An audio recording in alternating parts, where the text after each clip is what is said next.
name? Everything's right? Waiting all day for Sunday night.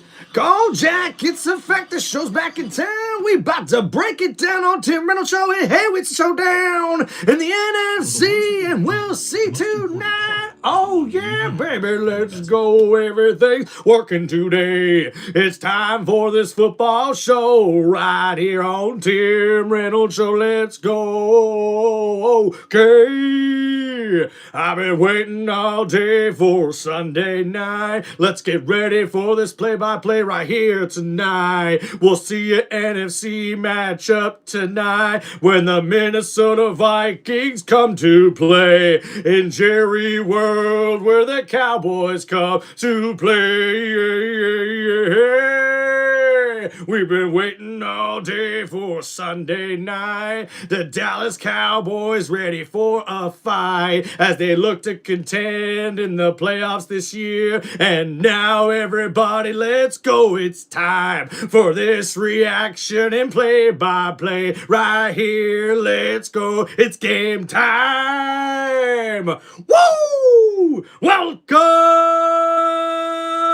football fans, to another episode here of Tim Reynolds Show's live play-by-play. This one for Week 15 of the 2025 NFL season with this prime time Sunday night football matchup where we will see the Minnesota Vikings taking on the Dallas Cowboys in Jerry World. And you know, tonight it's going to be a huge primetime fight with this NFC showdown. And even though the Minnesota Vikings were eliminated from playoff contention earlier today, the Dallas Cowboys will look to fight for their playoff hopes here in this beautiful primetime matchup in the beautiful stadium here in Dallas. And ladies and gentlemen, it should be an awesome matchup for the Cowboys here as they face a Minnesota Vikings team that has an up and down season. This defense has been one of the elite defenses in the NFL this season, but this offense has been near the bottom of the ratings and rankings throughout the 2025 NFL season. So we'll look to see what the young quarterback J.J. McCarthy can do in this offense, and wide receiver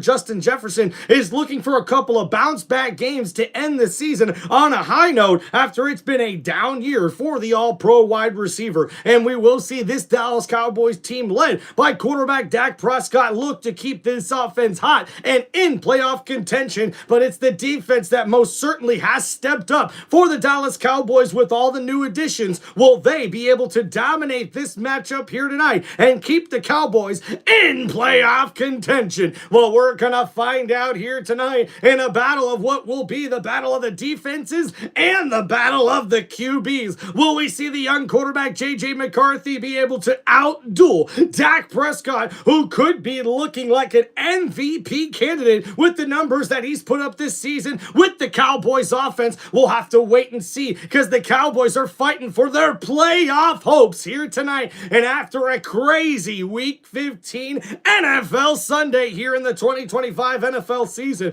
anything can happen. And folks, this should be a very good and big primetime matchup here tonight. And I can't wait to bring you guys all the live play-by-play action and reaction right here on one of the most electrifying sports entertainment channels on YouTube today. This is Tim Reynolds Show. Now let's go. And hey guys, hope you're doing well. Let's make sure we get the poll going here for everybody.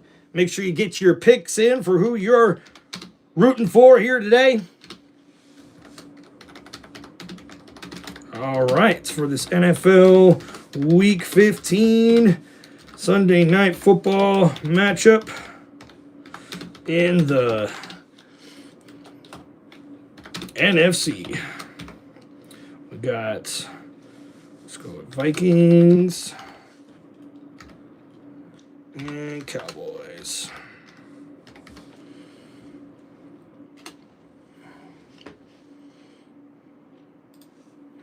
All right, thank you guys for hanging out on the channel. Don't forget to please hit that like button and subscribe to Tim Reynolds Show.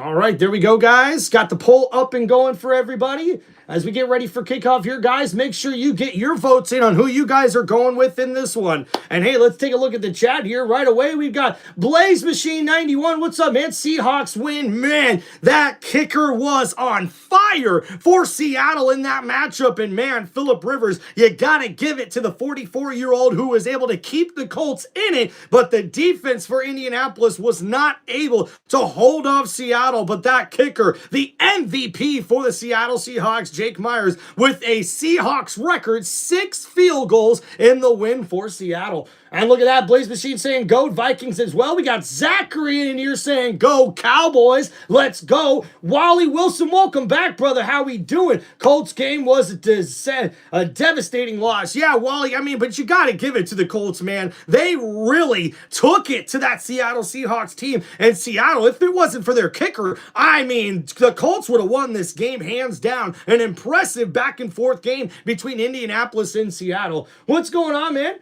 We got someone here from Brazil. What's going on there? CC Gomez, how we doing? And Rafael Hernandez says, go Vikings, beat them Cowgirls. Hell yeah. We got Sharon says, go Browns. Heck yeah. And welcome back, Daryl Turner. And guys, as we get ready for this prime time matchup here for Sunday Night Football, don't forget to please hit that like button and subscribe to the channel. And there's Dak Prescott in his 10th season. The 3-time Pro Bowl selection quarterback looks to keep his MVP candidacy up and going here in this matchup here, going up against a tough Minnesota Vikings defense. And guys, when we look at the keys of the game here for both of these teams, for the Dallas offense, they're going to need to get those big plays down the field and run the football very well against this stout Minnesota Vikings team that knows how to get to the quarterback and force turnovers. And we'll see for the Dallas Cowboys defense, they need to make sure they disrupt the pocket for J.J. McCarthy and force him to have to get rid of the ball quickly and stop this run game from Minnesota. And for the Minnesota Vikings defense, they're going to look to need to force turnovers here and protect the back end of this defense. The secondary will need to step up going up against CeeDee Lamb and George Pickens. And don't forget about the tight end as well for Dallas. And guys, we've also got to look at this Minnesota Vikings offense. They have to pass protect for J.J. McCarthy if they want any shot whatsoever in this game. And even though Minnesota was eliminated from playoff contention here today, you expect that Kevin O'Connell will have the boys ready to go here for Minnesota. And we'll see the Dallas Cowboys fighting for their playoff hopes here in this one. And we get ready for kickoff here for Sunday Night Football. All right, and a toast here to everybody from Tim Reynolds Show to y'all. Let's go. It's Tim Reynolds Show.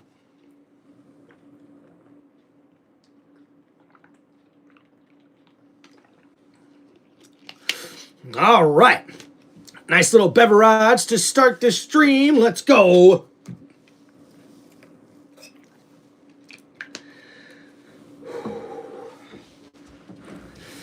All right, so the Minnesota Vikings will get the opening kickoff here in this one, which means Dallas will get the second half kickoff here in this one. Oh, man, look at that light switch. It says Jaguars Super Bowl chance. Now, wait a minute, man. We got to see how the playoffs look here. But, man, congratulations to the Jacksonville Jaguars with their 10th win of the season. And now here we go. As we're underway here in this one, a nice return to about the 31-yard line here for the Vikings special teams. And we meet the Minnesota offense. And we'll get ready here in this one as we see J.J. McCarthy head on out here with this Minnesota Vikings offense as they look to build towards next season after being eliminated from playoff contention earlier today.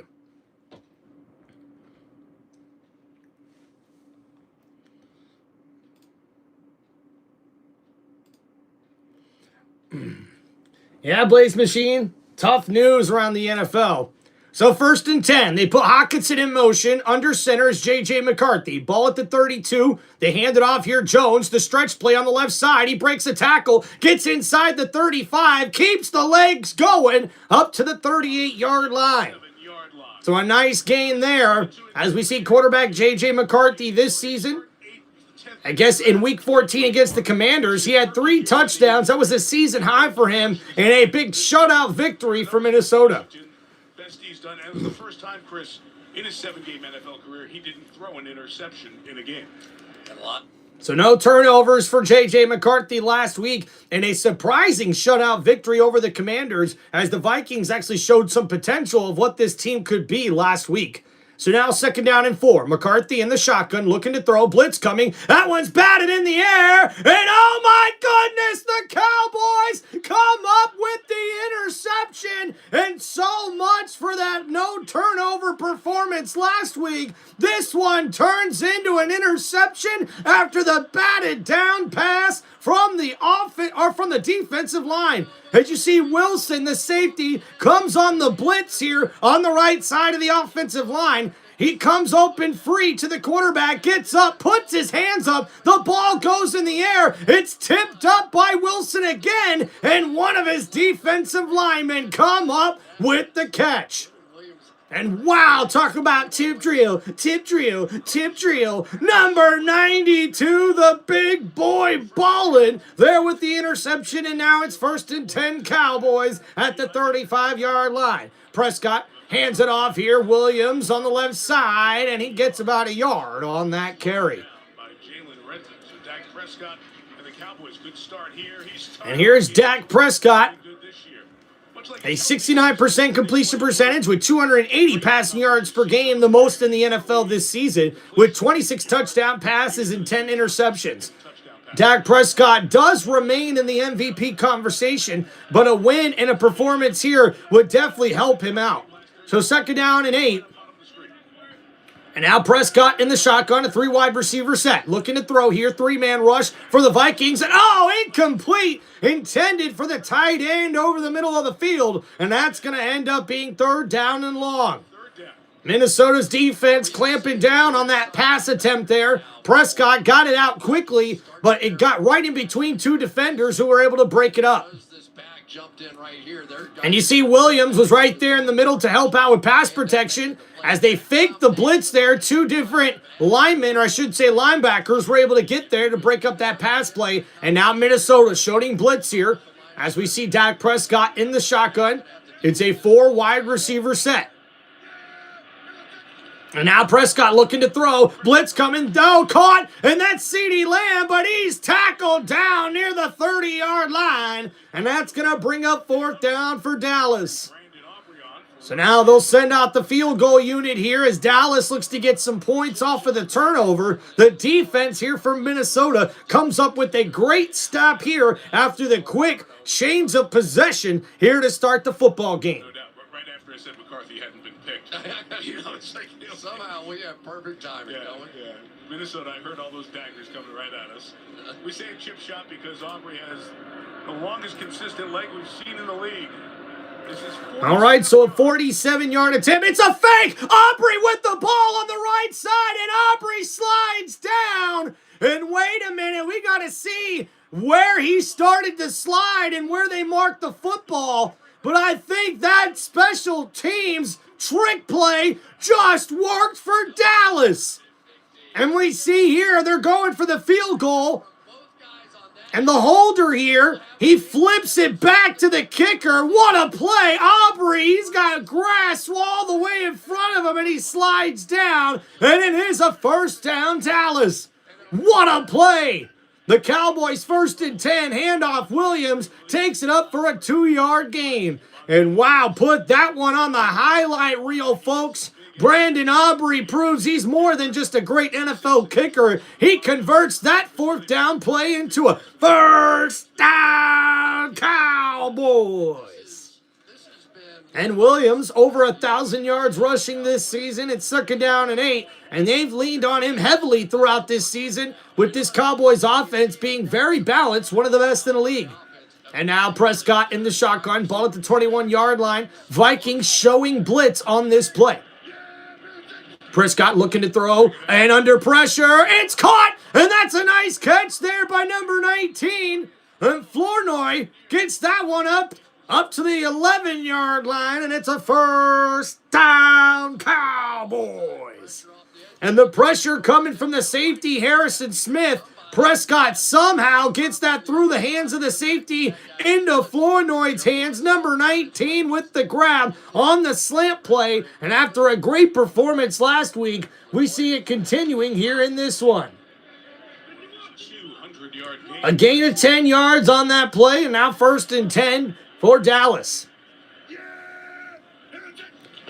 Prescott hands it off the 11-yard line. Williams gets it to about the 5. And that's an excellent run there from Williams. It's going to set up 2nd down and short. Dark Dog, what's going on, man? Detroit Lions fans, sorry to hear about your Lions here, man. Brian Flores over there. You can tell that this matchup between these two play callers is going to be the marquee attraction here tonight, right?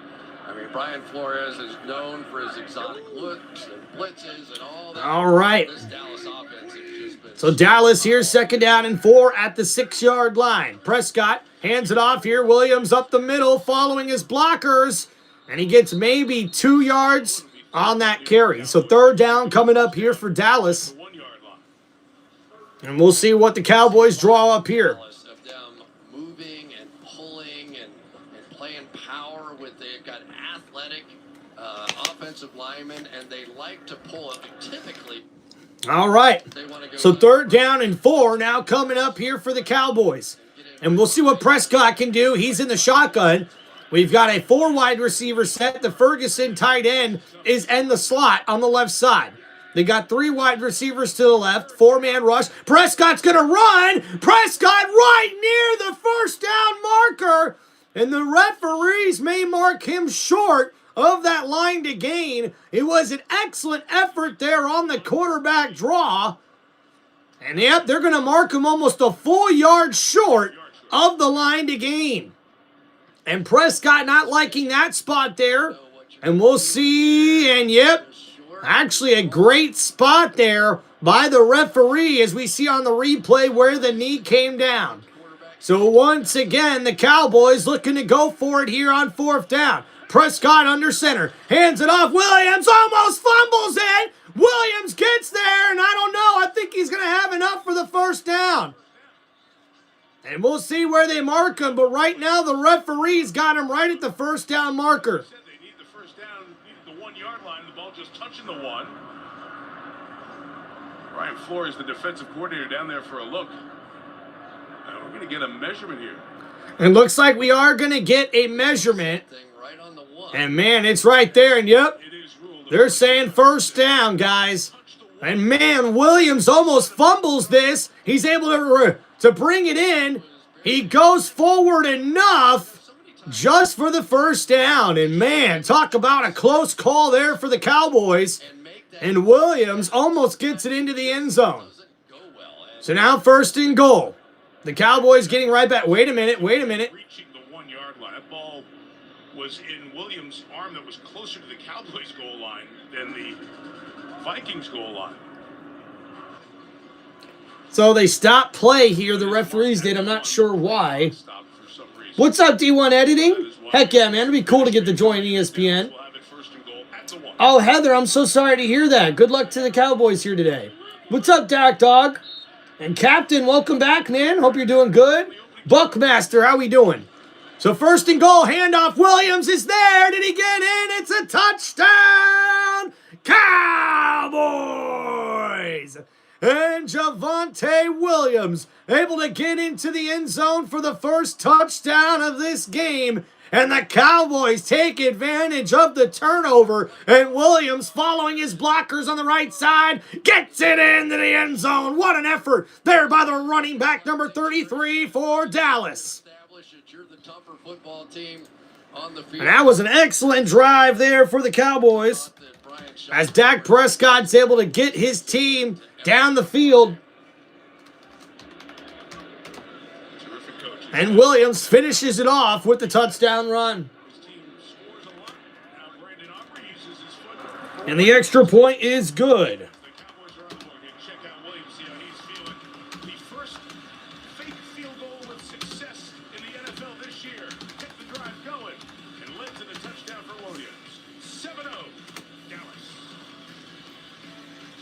Heck yeah, man, let's go. projects now. All right. Brian Tyson, what's going on, man? Oh, dude, Dak, I'm so sorry to hear that, dude. Prayers to you and your friend, man. Man, so sorry to hear about so many people passing away, man. It's just so sad. All right. So there we guys got the score pinned in the chat for everybody. Thank you for hanging out on the channel. Don't forget to please hit that like button and subscribe to Tim Reynolds Show. And man, what a first quarter it's already been here in this primetime matchup. And I got to tell you what, guys, Minnesota turns the ball over. And how about the gutsy call for the Dallas Cowboys to go for it, not on 1 4th down, but 2 4th downs on that drive, as we see Brandon Aubrey was able to convert the first special teams trick play we've seen on a field goal unit throughout this season, as he converts on a 4th down to give a new life to this drive for the Dallas Cowboys. And then a 4th down and 1 where they were just able to get to the first down marker at the 1 yard line, and the Cowboys then punch it in on the next play as Williams gets the Dallas Cowboys a 7-0 lead here in the first quarter.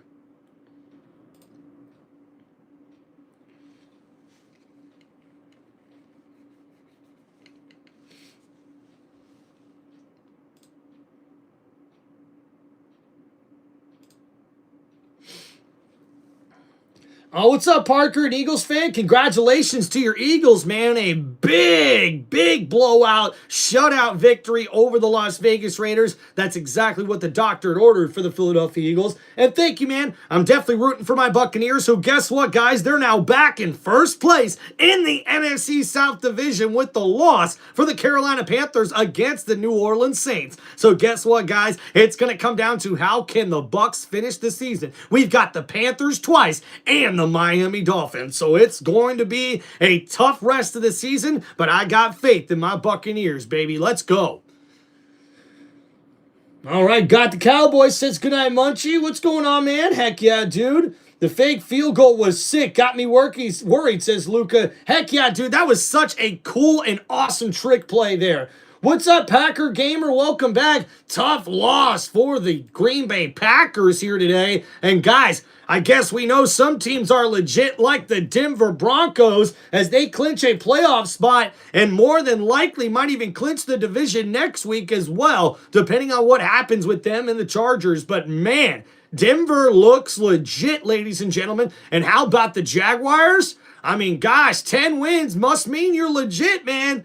You got to take them seriously and watch out for the Buffalo Bills. That was a huge win, a 21-point comeback win against the New England Patriots today.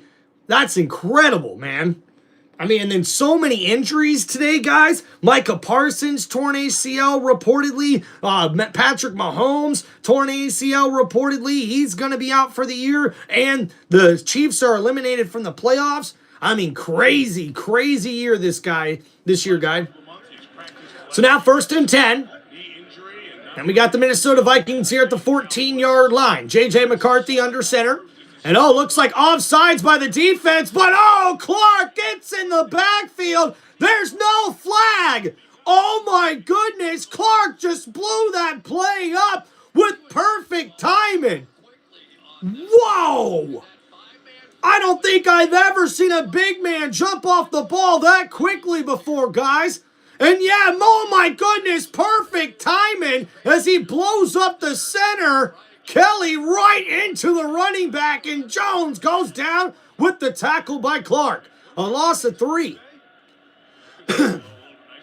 Now 2nd down and 7. McCarthy in the shotgun. Looking to throw. Blitz coming from Dallas. McCarthy under pressure. Rolling to his left. He throws. Hockenson, the tight end, with a nice catch. And Hockenson gets a beautiful gain there. And they mark him down right at the marker. It's a 1st down. Vikings. These guys are some kind of pass rushing team now. Put in Williams that time.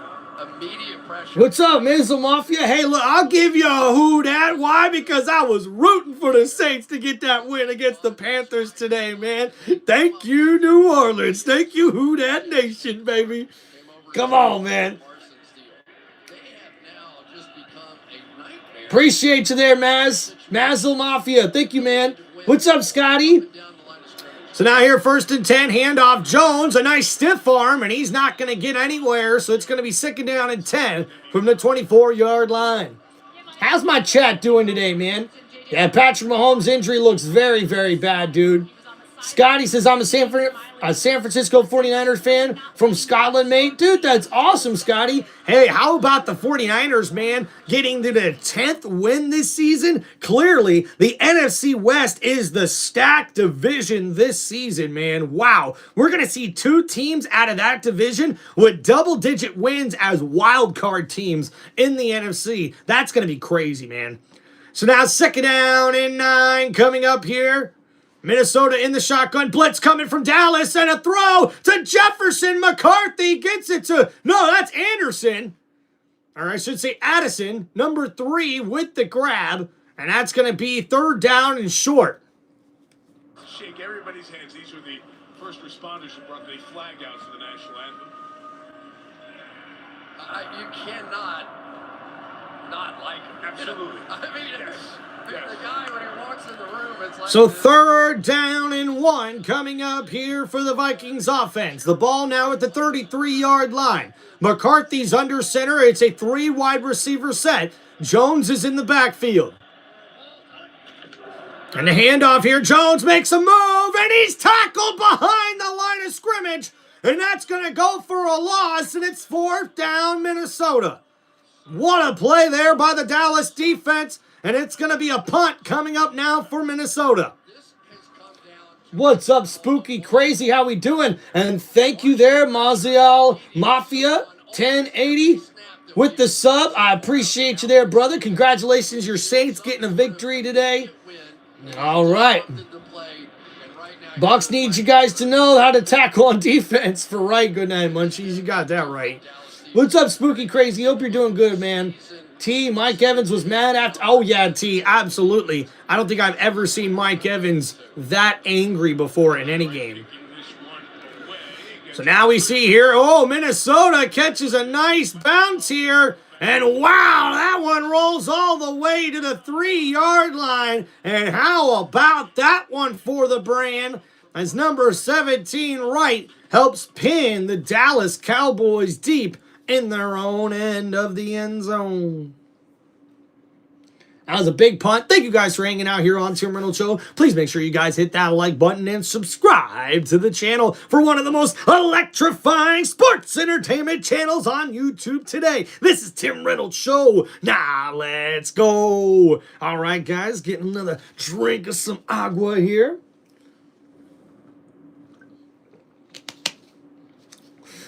So, Aiden, so the Buccaneers now are in 1st place in the NFC South Division. So, technically, if the playoffs started this week, the Buccaneers would get in. But because we've got 3 weeks left of the season, Tampa Bay needs to win 2 out of their last 3 games to get into the playoffs. And especially if both of those wins are against the Carolina Panthers, we'll be able to win the division. All right. Thank you, guys. I appreciate y'all so much. If you guys have any football questions whatsoever or any shout-outs, make sure you guys hit me up in the comments with those super chats. And if not, guys, just please make sure you hit that like button and subscribe to the channel. We've also got channel memberships live on my YouTube channel here on Tim Reynolds Show. So let's go over that last drive there for the Minnesota Vikings. It started out pretty good, but unfortunately, 5 plays, 18 yards, and they have to punt. But hey, how about a 65-yard punt from Wright, the kicker for Minnesota, and now the Dallas Cowboys have to start at their own 3-yard line. And we'll see Dallas come out after their first drive, and they started this game. They started their first drive of the game here off of a turnover. It was 11 plays, 35 yards, and 2 4th-down conversions, including a special teams trick play to kicker Brandon Aubrey, who was able to get the first down on 4th down. And we see the Dallas Cowboys with a 7-0 lead here, and they'll get the ball back with just about 4.5 minutes remaining here in the first quarter.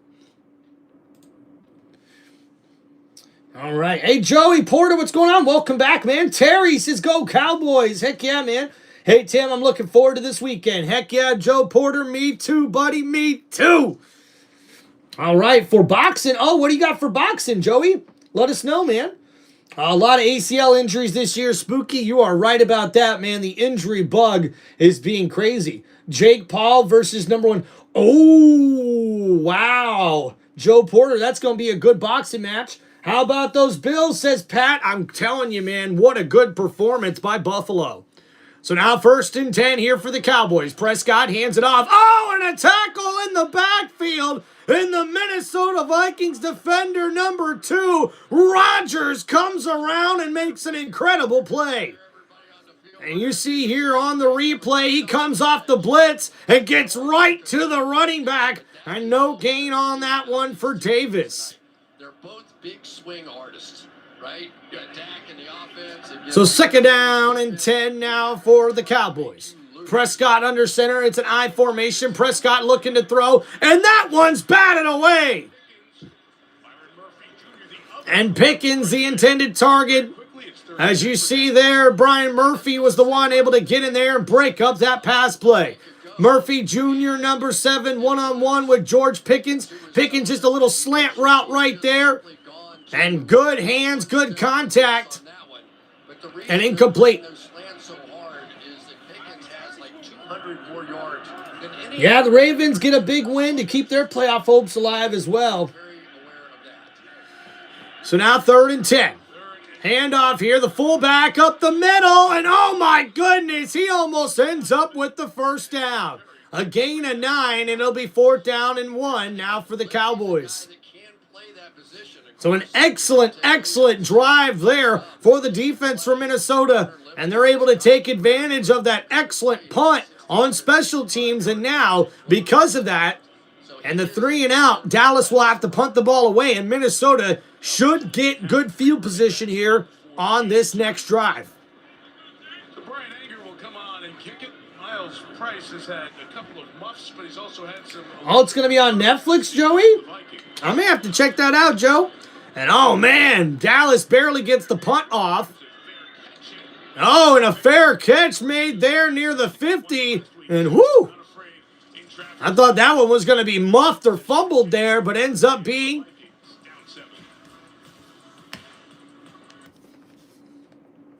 All right, all right. So Minnesota takes over now at their own 47-yard line. It'll be 1st and 10. And that last drive for Dallas goes 3 and out, 3 plays, 8 yards, and the punt almost was blocked. And now Minnesota starts in great field position here at their own 47-yard line right near midfield. Yeah, good night, Munchie. We did the live play-by-play for WWE Saturday Night's main event right here live on my YouTube channel. And yeah, man, your boy got emotional. I tell you what, man, getting to call play-by-play and react to that last ever final match for John Cena was incredible, man. Seriously, never forget it.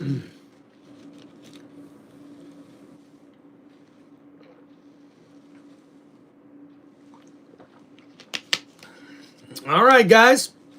Just waiting to get back here from commercial break here as we're getting to the end of the 1st quarter in this Sunday Night Football matchup. Please don't forget to hit that like button and subscribe to the channel. Ooh, look at that. Timothy says, go Bills in the chat.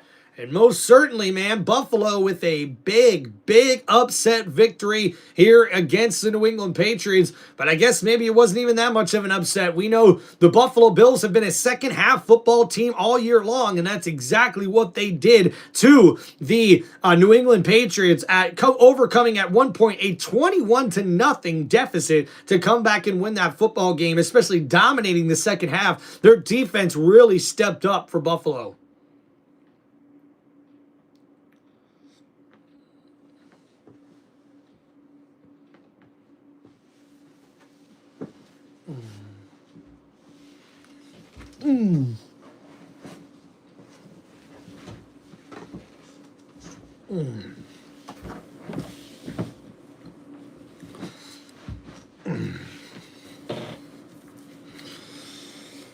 All right. Oh, yeah, I hope old man Rodgers has some good stuff tomorrow. It should be a really good matchup, I think, with the Dolphins and the Steelers tomorrow. We will be live tomorrow on my YouTube channel for that matchup, so make sure you guys come check it out. Hope you guys are doing well hanging out here on Tim Reynolds Show. Detroit City in the house. Let's go. Matthew says SOS help, and now McCarthy play action, gets it out to Aaron Jones in the flat. Jones has got some room inside the 40 and down inside the 35. And there's a flag on the play. That's going to be on the Cowboys for the horse collar tackle. And it's going to be a first down, Vikings.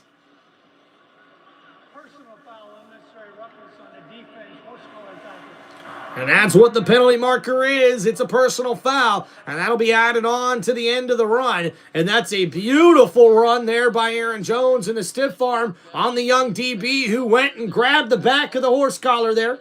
So a big gain there of 18 yards plus the 15 yards afterwards.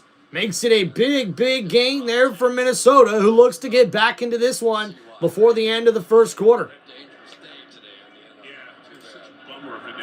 Cowboy fans, Micah Parsons getting hurt in Green Bay, Patrick Mahomes torn ACL for the Chiefs. So here we go, 1st and 10 from the 20-yard line. McCarthy under center, play action, looking to throw under pressure, gets rid of it downfield. It's caught.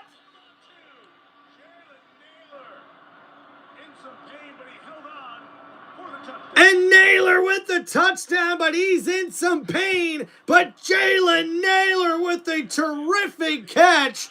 And now we see here the replay finally as number 1 makes a fantastic grab. We see number 9, the play action. He rolls to his left, looking for the number 1 receiver there over the left side. And nice catch down. Looks like he keeps possession. But oh my goodness, hurt on the play is number 1 Naylor. A little bit bizarre on some of his fundamentals of throwing the football. But this guy has the courage of a lion. That thing was covered. And what a play there. It was one-on-one coverage for Naylor. And they missed a face mask call there on the DB. But what a good catch from the receiver with the number 1 on his jersey. And Naylor with the touchdown. And they're still checking on him right now. What's up, Joe? I like the Cowboys in this one, to be honest with you. But, hey, I think the Vikings are going to put up a fight like we're seeing already here.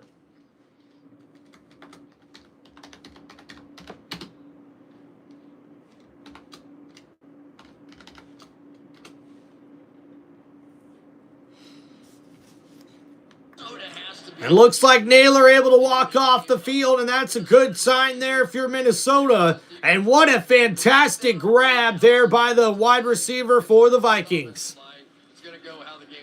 All right, what's going on, guys? Poseidon says Chargers. Let's go, let's go. Chicago, very surprising this year. Absolutely, Timothy, absolutely. I like your wrestling stuff more, though. Oh, well, thank you, What the Hell. I appreciate you, man. We're going to get right back to the wrestling stuff coming up here very soon, guys. There's only a few weeks left in the football season. We're already trying to keep up with some of the wrestling streams here on Tim Reynolds Show. We may even start doing NXT on Tuesdays as well here, guys. But that extra point is good, and that means Minnesota ties this ball game up.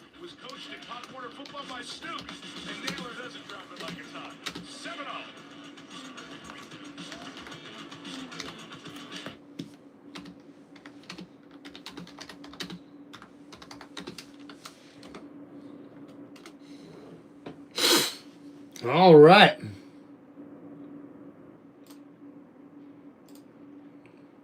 All right, thank you, man. If the Cowboys win a possession, they win. Heck yeah, dude. Appreciate you. What the hell? You hanging out here, man. We got Good Night Munchies as well. What the hell? With the subscribe. Thank you, brother. Appreciate that. Good Night Munchie says, think Miami can end the streak for Steelers. 21 straight games on Monday night. Hey, I don't know. I don't know, man. Miami's been really good as of late. They're kind of a hot team at the moment, but I just don't know if I see the Steelers coming in and losing this game. But the absence of TJ Watt has to be mentioned here, and I think that could really hurt the Steelers tomorrow night. So it's really going to come down to the wire. If you're asking me who I'm picking, I'm probably going with the Steelers, but I think the Dolphins are going to keep it close, man, and it would not surprise me whatsoever if the Dolphins get the victory. Carson, what's going on, man? Hope you're doing good. Like and subscribe to some awesome content on Tim Reynolds Show. Thank you, Spooky Crazy. Appreciate you, man. All right.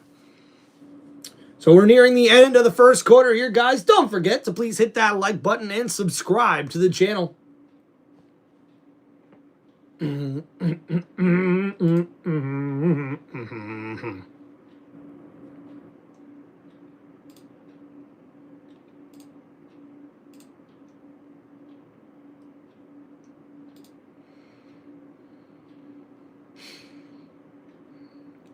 Oh, no, Carson. That's tough, man.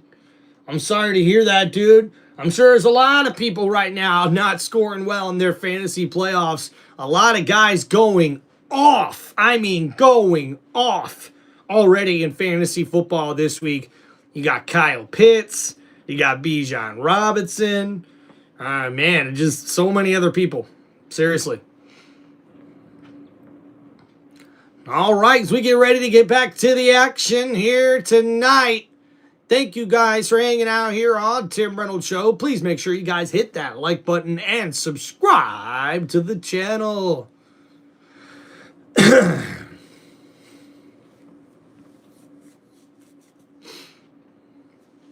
All right, so we're tied up 7-7 now after that score from Minnesota. And Turpin picks this one up off the bounce. Number 9 breaks loose, but he only gets up to the 27-yard line. And that's where Dallas will take over on offense.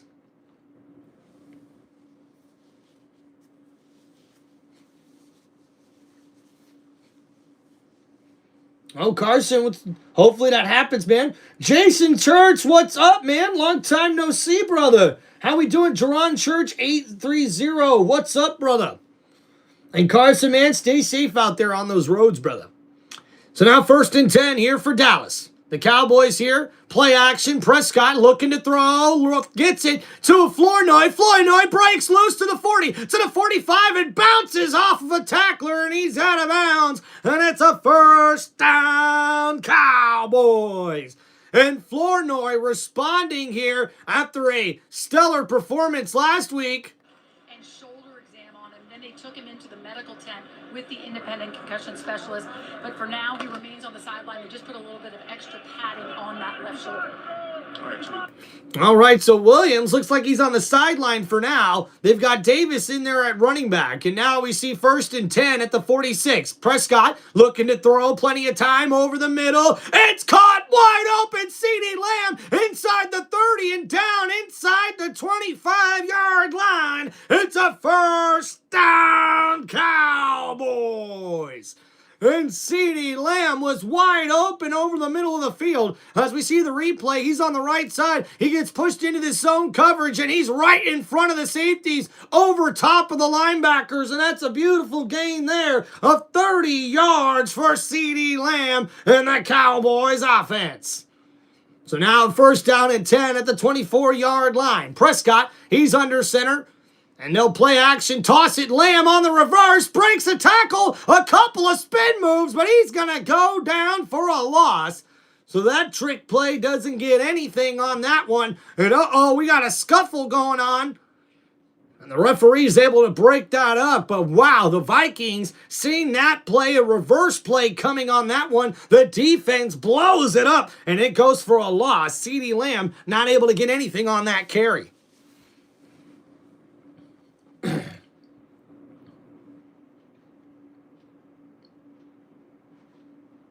My Lions are in bad shape. Bucks stay alive another week with the Panthers loss. Hell yeah, Jerron Church. I'm so happy. Jerron. And I tell you what, man, a big loss for Detroit, dude. I was rooting for him. I got to tell you what, I was really rooting for him. They'll take the ball to the 12-yard line. So looks like a penalty flag came in late, but it's 2nd down now. Or 1st down and 10. Because their ability Prescott in the shotgun, hands it off here. Davis on the inside, gets it up to about the 8, maybe the 7-yard line. 7-yard line. As you see after the play, less than pleasant conversation going on. Davis, second year. So now as we approach the end of the first quarter here, it's a tied ball game, 7-7. The Cowboys are stepping up here in this one. And in play action here, Prescott with 13 touchdown passes and 0 interceptions with an 80% completion percentage. The best in the NFL on play action is quarterback Dak Prescott. So 2nd and 5, ball here at the 7-yard line. Prescott under center, hands it off, Davis up the middle, Davis right to the 1-yard line, and it's going to be first down, Cowboys. And Dallas marching down the field, and that'll take us to the end of the first quarter. Dallas tied 7-7 with Minnesota. Cowboys 7.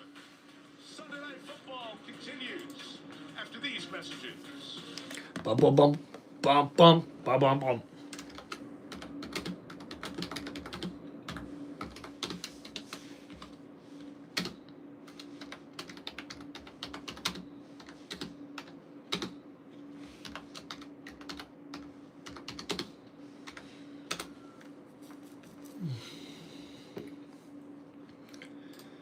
Boom, boom, boom, boom. Ah, man. Itchy, itchy, itchy.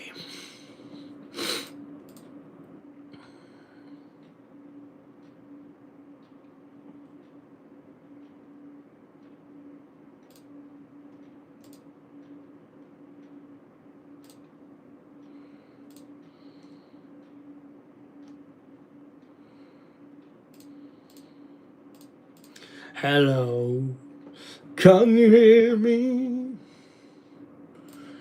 All right. So we'll see to get an injury update. Excuse me. I think we'll wait to get an injury up here on Javonte Williams. He was taken to the sideline and looked at here, but we got to see what's going to happen. Oh, yeah, Spooky. Pretty dang good game thus far. Hope you guys are enjoying the live play-by-play here on Tim Reynolds Show. We're waiting to get back from commercial break.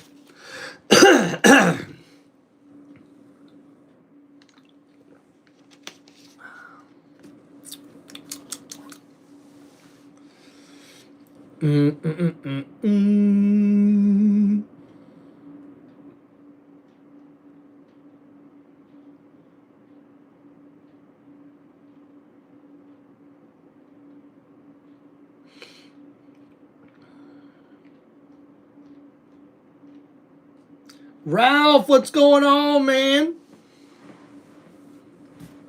Kevin, an early interception for your young quarterback, J.J. McCarthy. How have you... And Zap says, how about them Cowboys?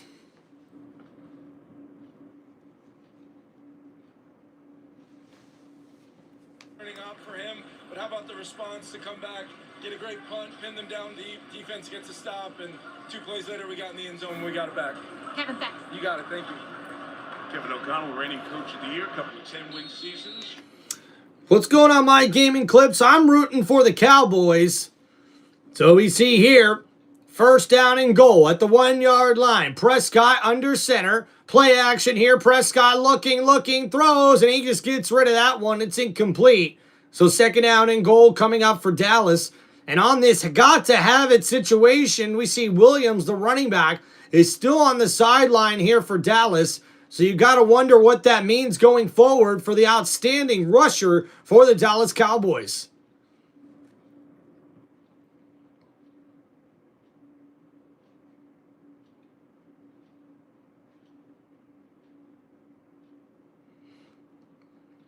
So Prescott now under center, 2nd and goal, handoff here. Davis in the end zone. Touchdown, Cowboys. And Dallas Malik Davis gets into the end zone, and the backup running back gives the Cowboys the lead.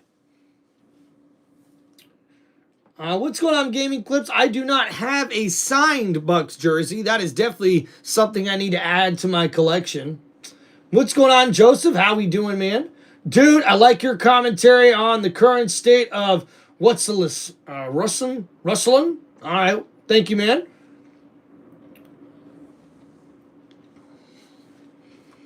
How about them boys? All right.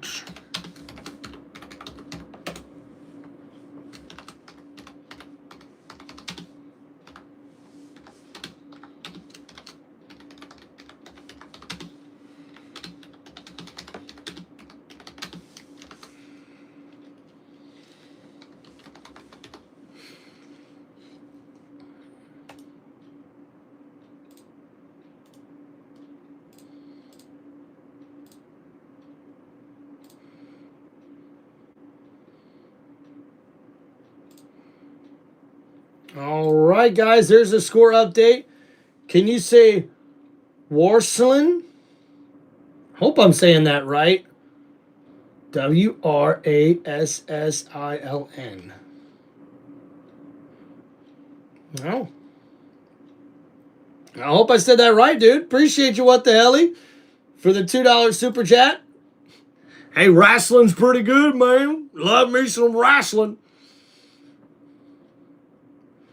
What's up, BMG Pod? What's my thoughts on the Bills-Patriots game? And then appreciate you, D1J, with the 100 here in the chat. Yeah, guys, for me, man, what I liked for the Bills-Patriots game was not only did the Patriots show a lot of strong things about their team, but we also seen that they haven't really been tested thus far this year. And Buffalo, I mean, I did not expect a 21-point comeback or for the Buffalo Bills to dominate that second half the way they did. And give New England credit. They fought back, but man, Buffalo gets a huge victory, and they are not out of the division race. Now, with 3 games remaining, they're only 1 game back of the New England Patriots for the AFC East division title. So I thought it was a really impressive performance, especially for the Buffalo defense in that second half.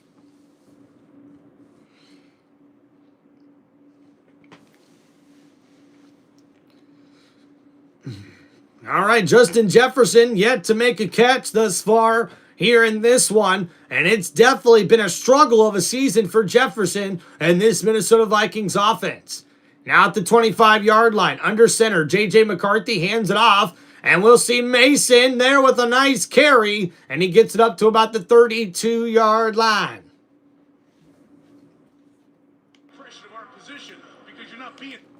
And what's going on, D1? What are your thoughts on the Ravens-Bengals game? Listen, as a Ravens fan, you got to be happy that the Ravens were able to bounce back and get a win over a division opponent. They now keep their playoff hopes alive. I think the Ravens just need to establish the run a little bit more, and they've got to play a little bit better on defense, especially sacking the quarterback. Getting better at rushing the passer, I think, is important for them. 2nd and 3, Mason gets tripped up, and he's going to be tackled down, I believe, just short of the line to gain, and he had some room to run there, but not able to get enough for the first down.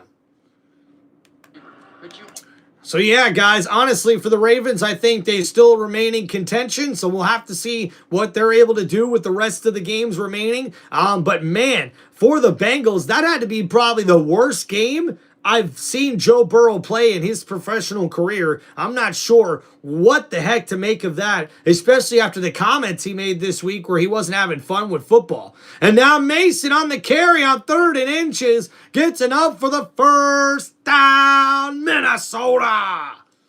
And Mason, number 27, with the 3-yard carry, gets enough to get a new set of downs here for the Viking offense. Here in the second quarter, it's 14-7 Dallas. Who's your favorite player on the Bucks? Mike Evans.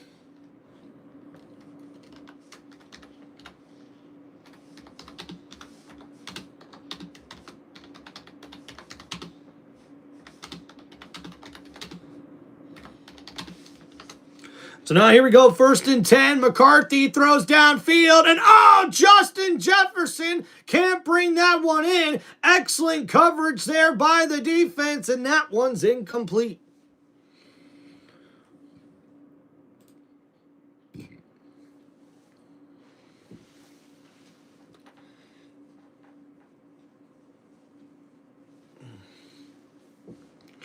And it was tough one-on-one coverage there from Bland, number 26. It did look like he might have had a handful of jersey there, but no flag called. 2nd down and 10.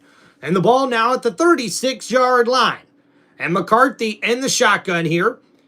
And he'll hand it off. Draw play, Mason, right side, breaking tackles and gets it up to about the 39-yard line. So a decent gain, making something out of nothing there in that one.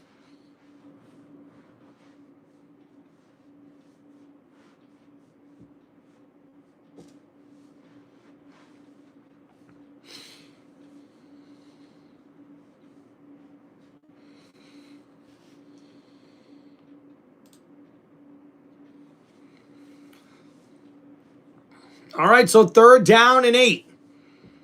McCarthy's in the shotgun here. Ball at the 38-yard line. McCarthy looking to throw. Plenty of time. Downfield. Big throw. Wide open. Addison with the catch. And he's tackled down at the 3-yard line. It's a 1st down, Minnesota.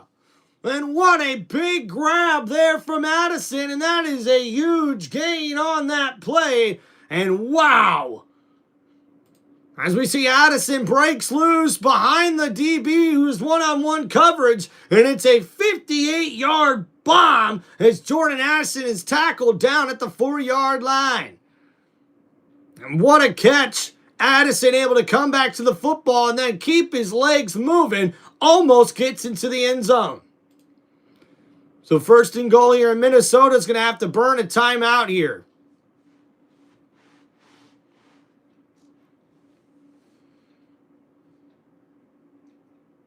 Heck yeah, I appreciate you, what the hell?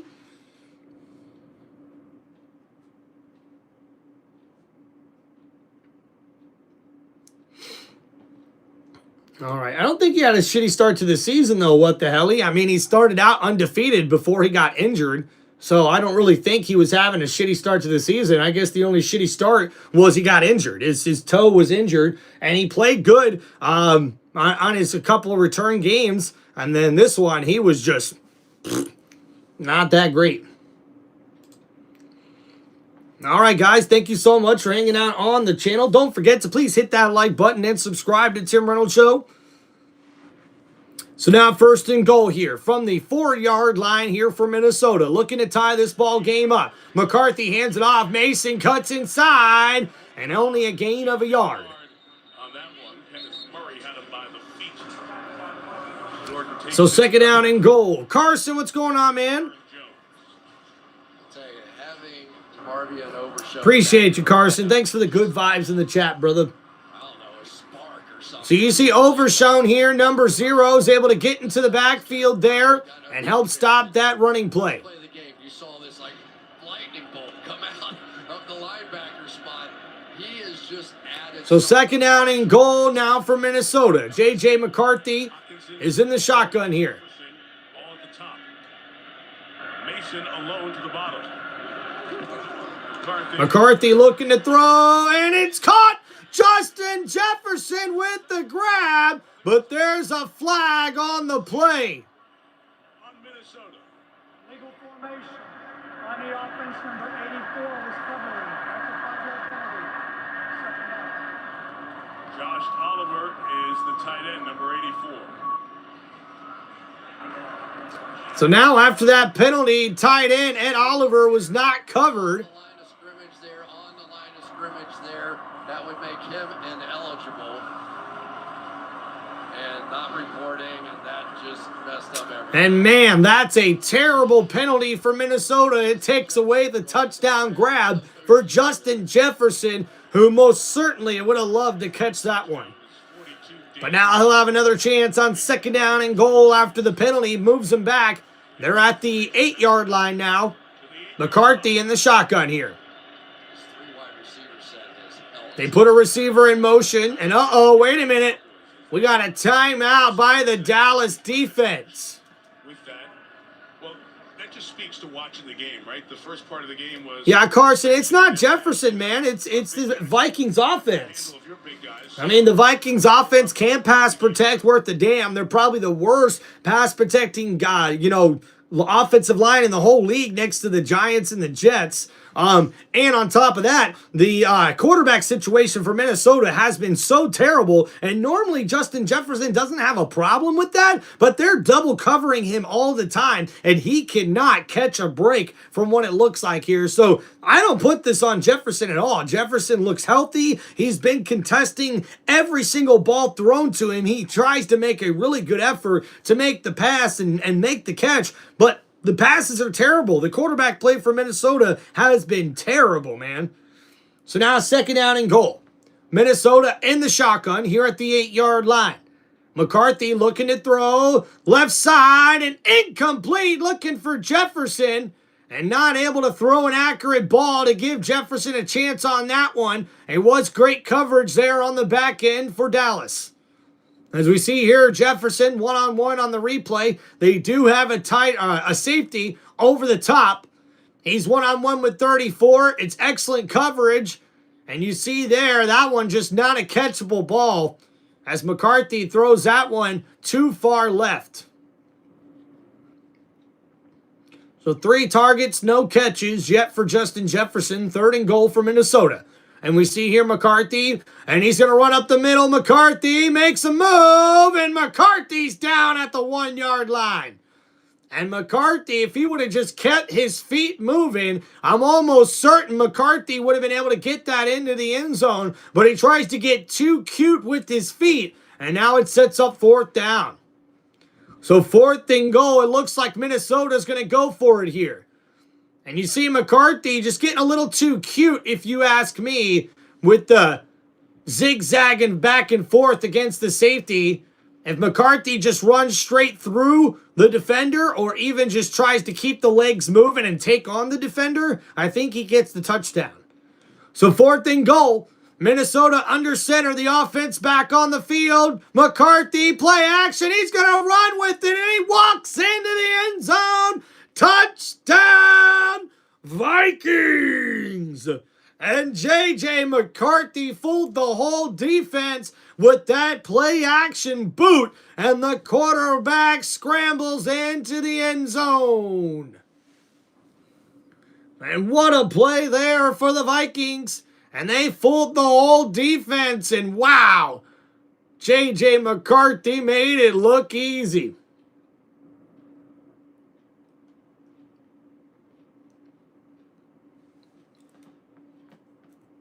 And the extra point is good here for Minnesota.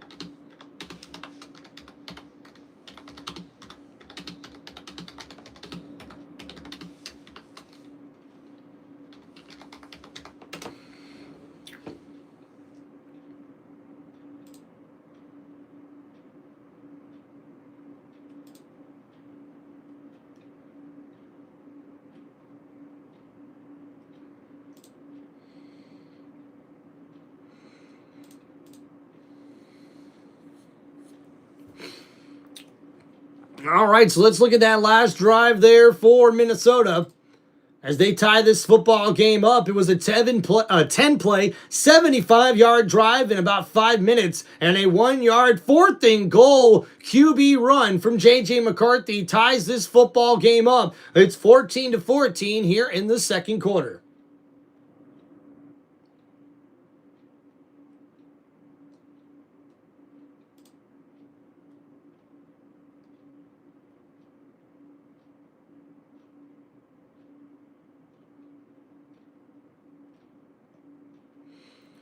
Boom, boom, boom, boom.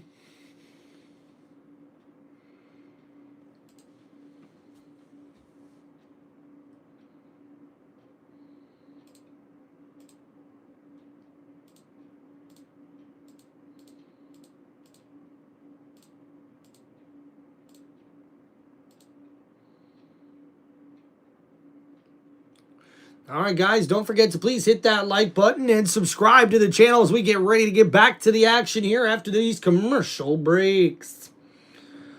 Whoop, whoop, whoop, whoop, whoop, whoop, whoop, whoop, whoop, whoop, whoop, whoop, whoop, whoop.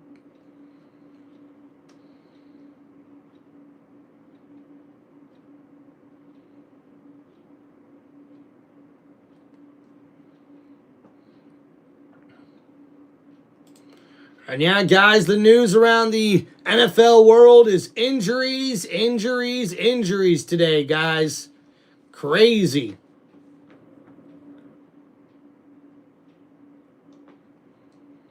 The Chiefs have officially been eliminated from playoff contention as well.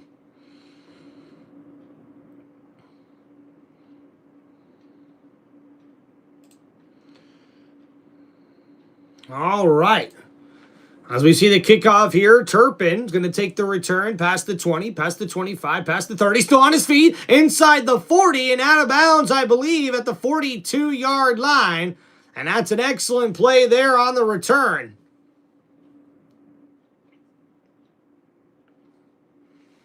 So now 1st and 10 coming up here for Dallas. Dallas is there. I mean, they always are, but... And the Dallas, 29 points per game, third in the NFL, 395 yards per game, leads the NFL on offense. But that Cowboys defense allows the second most points in the NFL and the 4th most yards per game in the NFL this season. And would be the second team in history to score and allow the most points per game in NFL history. So 1st and 10, handoff here. Davis got nowhere to go. And that's going to be 2nd down and 10. I'll say this, they're not the only team like that. Buffalo Bills have a little bit of that. That's right. Cincinnati Bengals have a little bit of that. That's right. So, but it does. It's a good show, and you can tell the trust and the relationship. So now we got 2nd down and 10 coming up here for Dallas. Prescott here in the shotgun. 3 wide receiver set. And blitz coming, Dak throws, and that one through the hands of CeeDee Lamb. And the Vikings almost get to the quarterback and force a turnover. Instead, it's an incomplete pass. Cashman 51, Eric Wilson 55, and they're going to be right in the middle. And so sometimes one will blitz, the other drop out.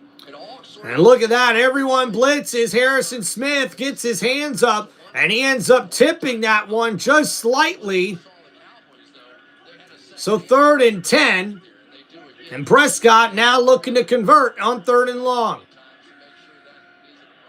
In the shotgun, looking to throw another blitz coming from Minnesota. They get it to the tight end, Ferguson, who cuts inside, and he's going to make it to the 50-yard line, but he's going to be short about 2 yards from the 1st down marker.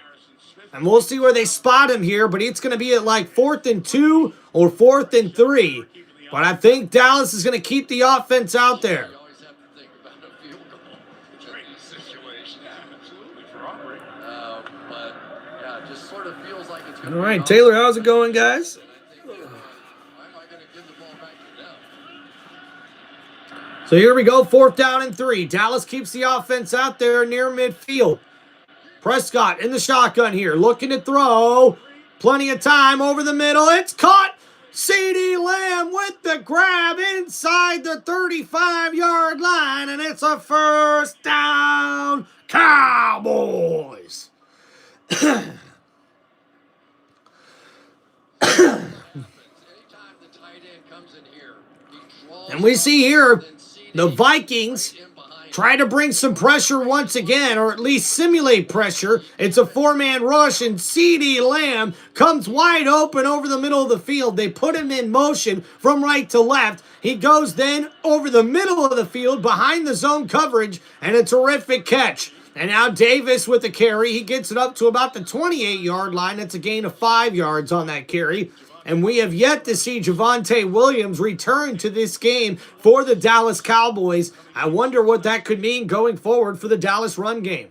This play, Mike, is just a part of it. Schoonmaker is going to pull right here. They're going to pull. And you see the tight end and the left guard. They pull on the play, helping Davis get loose and get a nice run on that one. 2nd down and 5, now from the 28. You're not going going to see much else. And we see here Dak looking to throw. Incomplete. And he had to get rid of that one quickly after the blitz that was coming from Minnesota. Just get you. They just have to say, okay, let's not make it a turnover or disastrous play. So now 3rd down and 5 coming up here now for the Dallas offense. And you see the pressure here from the middle and the interior, able to get around the center, and that's a terrific pressure on Prescott. Almost a roughing the passer call could have been called there. No, Carson, it's just because inconsistent offensive line play. So 3rd and 5, and their quarterbacks have been injured all year long. So 3rd and 5 here for Prescott. Looks like we're going to get a timeout here for the Cowboys. Yeah, Carson, to answer your question, why is Minnesota so awful? Is it because of 9? No, see, it's because the quarterback position's been inconsistent. J.J. McCarthy has been injured way too much this season, and their offensive line has been decimated by injury, and they have not been able to pass protect worth a damn this whole season long for Minnesota, and unfortunately, that's led to their 5-8 record. They've been a competitive team. They've got one of the best defenses in the NFL this season. Brian Flores should definitely be looked at as a head coaching candidate. And guys, look at the notable injuries here in Week 15. Torn ACL for Patrick Mahomes, a possible torn ACL for Micah Parsons, and Devontae Adams with a hamstring injury. So now here we go, 3rd and 5 from the 28-yard line. Dak Prescott lined up in the shotgun here. Prescott looking to throw, under pressure. Prescott rolling around, breaks the tackle, still rolling around, and he's gonna go down for the sack. And that's Grenard, number 58. And the defensive captain gets in on the sack. And Prescott goes down, and it's going to bring up 4th down. Looks like a cover 0, right? And then all of a sudden, everybody looks like they're going to rush. Then they start dropping people out. And they end up only rushing 4. Grenard ends up getting the initial. Clyde, what's going on, man?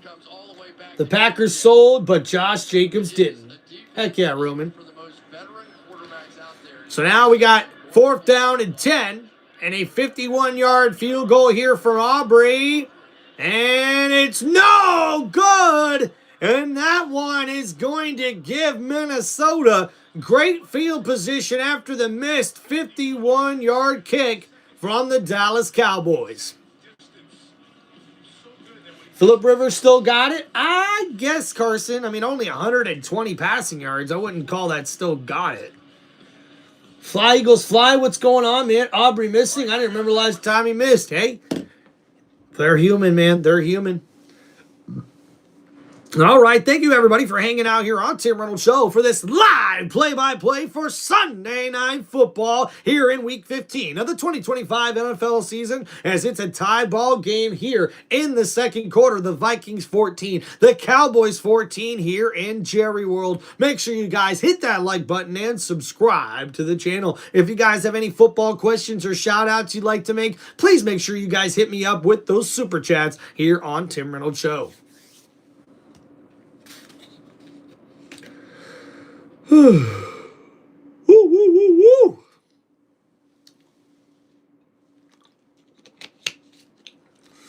Getting late, guys. Getting late.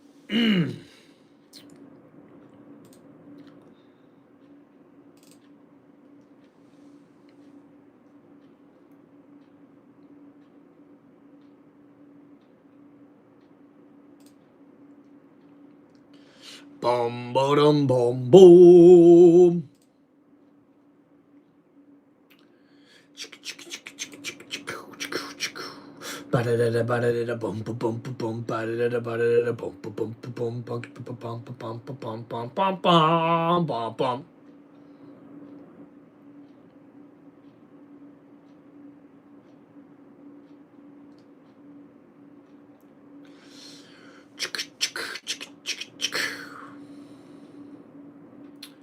Ole, ole, ole, ole, ole, ole. And guys, how about Myles Garrett? As it looks like he's got 21 and a half sacks now this season with 3 games remaining. It looks like Myles Garrett of the Cleveland Browns is going to break the single season sack record.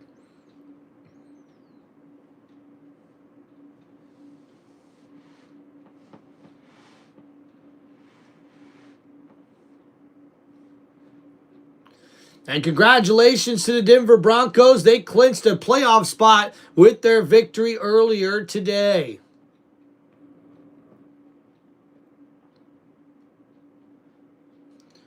Bum, bum, ba-da-da-da-da-da.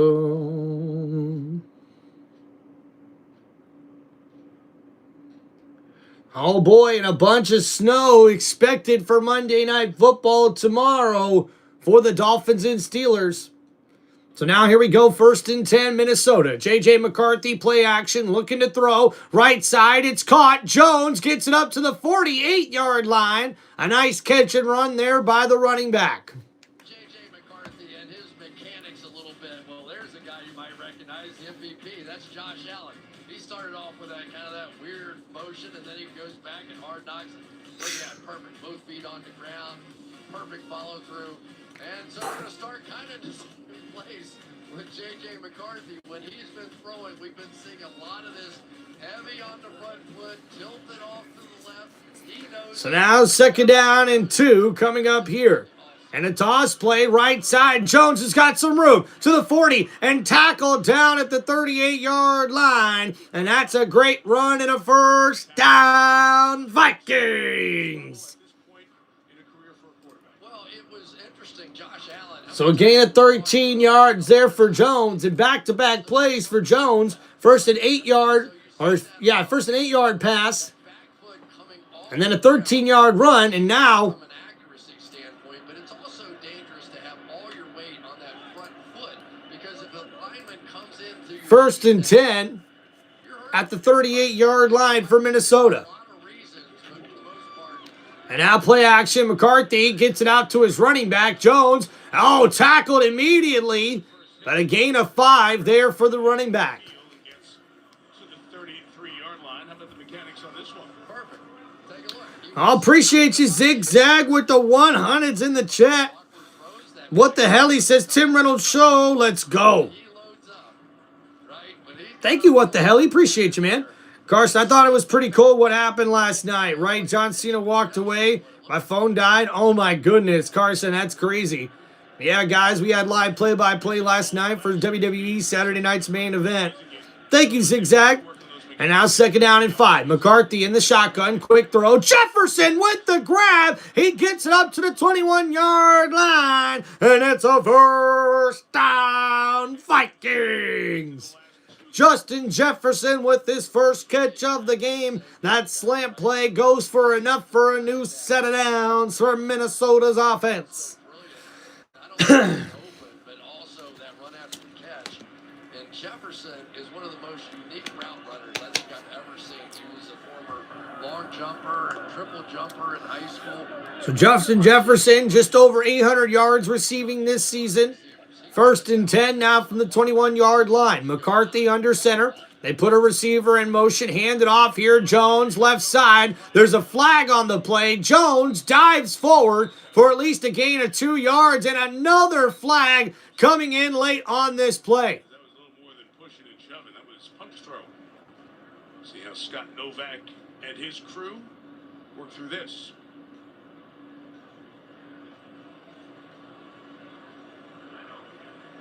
So we'll see what the penalty markers here, folks. Fouls against both teams on the play. Legal shift on the offense, number 1. It's moving, didn't reset. Personal foul, unnecessary roughness on the defense, number 21. By rule, we enforce the defensive foul from the previous spot at the distance. First down. That happened So because of the penalty that happened after the play, they have to enforce the defensive personal foul on Carson here. As we see after the play was over, Carson gets caught here throwing a punch pretty much at Jefferson. Jefferson stayed within the game. And then, oh man, trying to poke his eye underneath the face mask of Justin Jefferson. That's definitely not loud.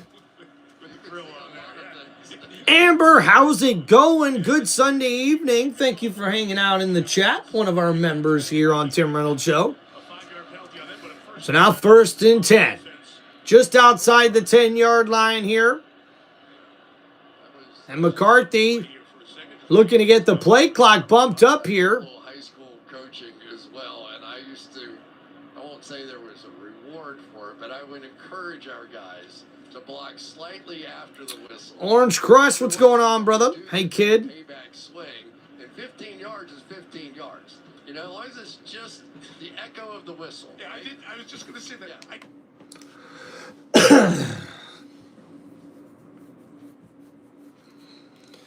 All right, guys, as we approach the 2-minute warning, we'll get ready for our halftime break here on Tim Reynolds Show. We're going to make sure we hit the bathroom, get another beverage, and then get all ready for the second half. We'll also make sure to give you guys a halftime stat recap here on Tim Reynolds Show just before we get started with the second half in this one.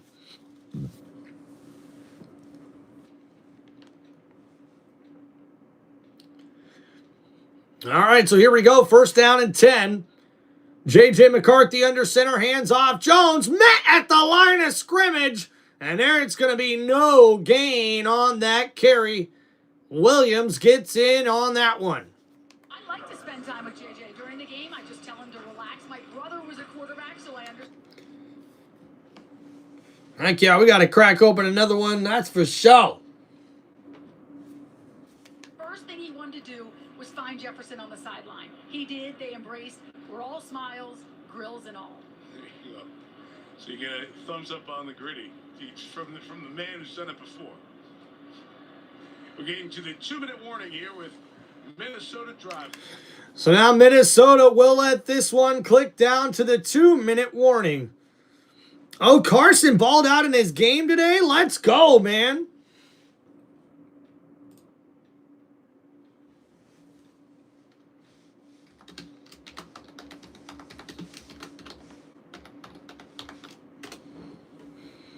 All right, thank you guys for hanging out on the channel. Don't forget to please hit that like button and subscribe to Tim Reynolds Show. If you guys have any football questions or shout outs you'd like to make, please hit me up in the comments with those super chats. And don't forget, guys, channel memberships are also live on my YouTube channel right now. Feel free to sign up for those if you guys are interested. Appreciate you guys hanging out here for this live play-by-play here for Week 15 of the 2025 NFL season and this Sunday night football matchup. Right now, we've got a tie football game here, 14-14, with the Minnesota Vikings taking on the Dallas Cowboys.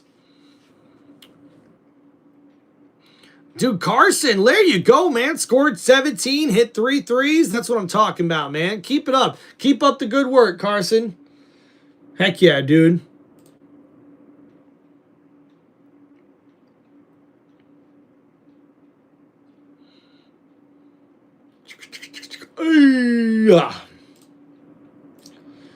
All right, just waiting to get back from commercial break. Thank you guys for hanging out so much on the show. I appreciate y'all.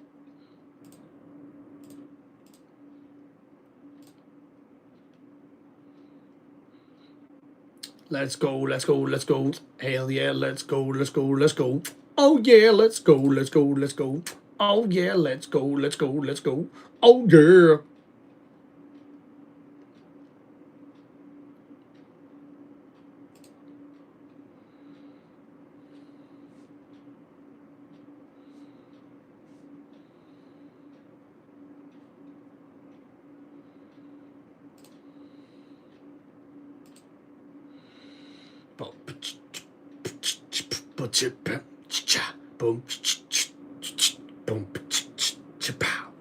And guys, how about that, man? We got 23 total members now on Tim Reynolds Show, with 19 of those signing up over the last 30 days. That is awesome, man. Let's go.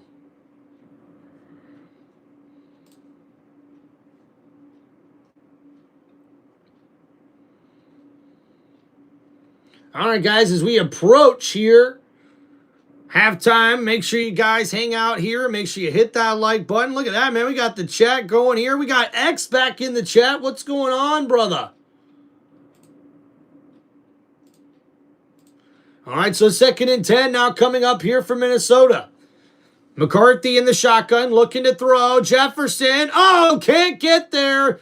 Thought he might have gotten a flag called there, but instead it's going to be incomplete. Go Tampa Bay, says Lee loves turtles. Let's go. X says, hey, Tim, who you rooting for? I'm going for the Cowboys in this one, man. Yep. Don't forget about them gifted memberships. Thank you, Carson. Appreciate you, brother. How would you like to buy official Heisman trophy? I found it in storage, says T. Ha, that's awesome, bro. All right, thank you guys so much. 3rd and 10 for Minnesota. McCarthy looking to throw. Incomplete. Right near his tight end, Hawkinson. But instead, it's going to be 4th down and 10. A lot of action to the tight ends a week ago. So now after that incomplete pass, Minnesota will have to settle for the field goal attempt. They've shown Minnesota they're playing out of the 11, getting all those receivers on. So Will Richard, Works pretty well for them. a 92% field goal percentage here for the Vikings kicker, who's had a stellar year. Was unhappy with something they saw. McCarthy immediately over to him. The decision making is under a significant microscope. So 29-yard field goal attempt is good for Minnesota. 23rd field goal in 25 tries. Yeah, Carson, I probably wouldn't, brother. I probably wouldn't. All right, so we got a field goal.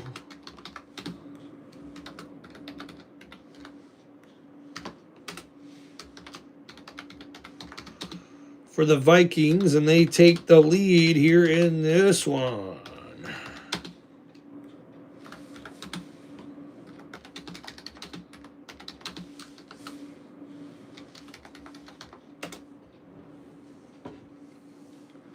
Yeah, Carson, right now, because of the loss by the Carolina Panthers, the Tampa Bay Buccaneers are now in first place in the NFC South Division. If the playoffs were to start this week, Tampa Bay would be in as the NFC South champions.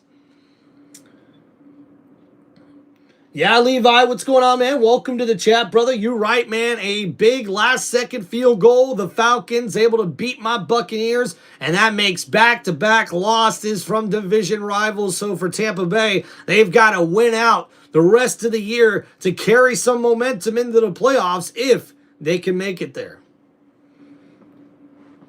Yeah, man, Carson, it does feel like the season's already almost over. You know, this is why I love football season so much, man, is because it gets here. We're all full of excitement for what feels like, you know, just a few weeks when it's actually been already 3 months, you know, and now we're already nearing the end of football season, the end of the year as well. Happy holidays, everybody, from Tim Reynolds Show to y'all, and Happy New Year as well as we get ready for playoff season, not only in college football, but also for NFL football. Yeah, so Carolina is still in the hunt for the NFC South division, but right now it doesn't look like the Bucs or the NFC South are going to be able to snag that last wild card spot unless both teams keep winning. Levi, what's up, man? I'm not playing Madden right now, but I do have Madden. I like to play.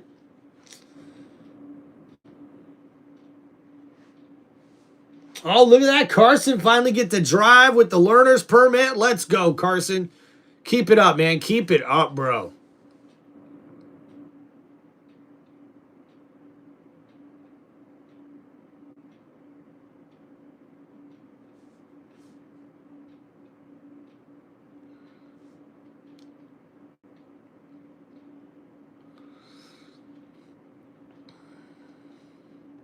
So here we go, guys. It's going to be a 2-minute drill now for Dallas as they look to get some points here in this one.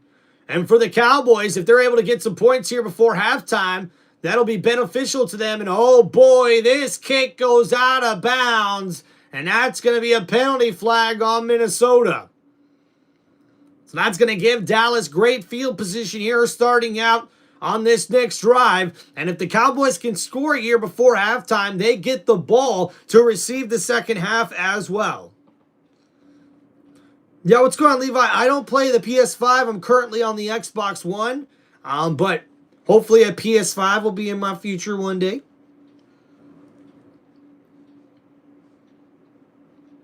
And it is Madden 26. So now 1st and 10 here for the Cowboys. Prescott in the shotgun here. Minnesota showing blitz on the play. Minnesota Drops back in coverage. Prescott throws. He was hit as he threw, and that's going to be incomplete. So 2nd down and 10 now coming up here for Dallas.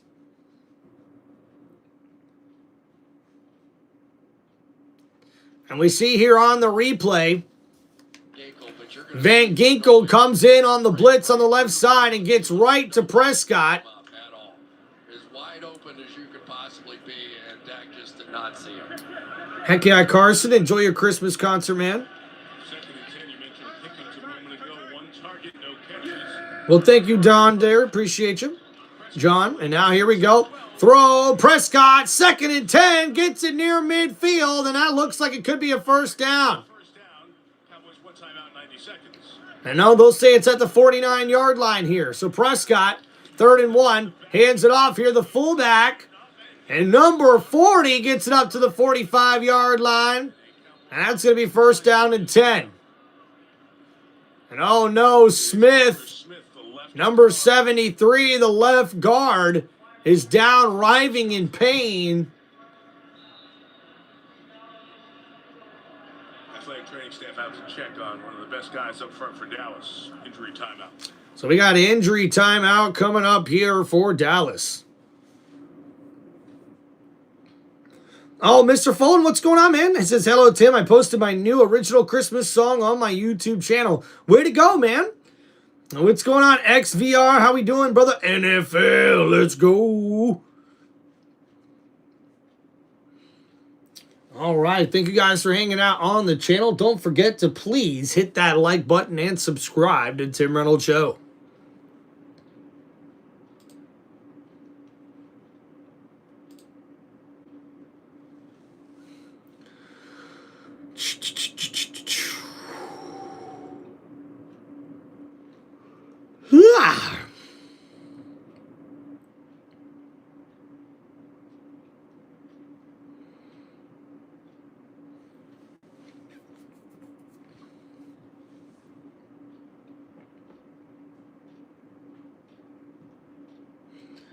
All right. Thank you guys for hanging out here on Tim Reynolds Show. We're waiting to get back from commercial break here as the Cowboys look to keep marching down the field and get some points here before halftime. We've got 1:18 to go, and Minnesota leads 17-14.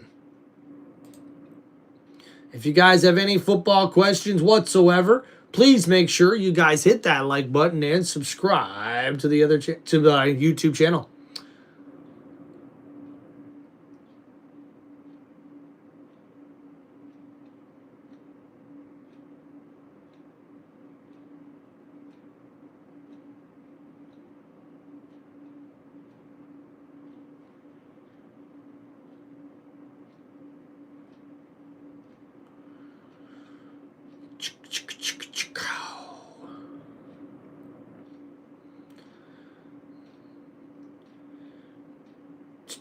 And the never seen 17.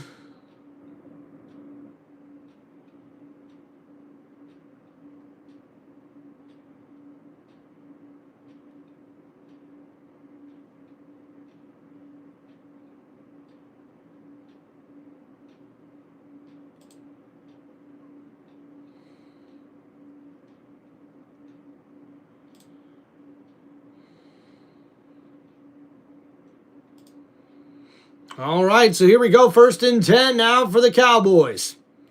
They're at the 46-yard line here. Prescott in the shotgun. And a handoff here. Prescott takes that one. Well, actually, gives it to the fullback there. I thought it was the quarterback.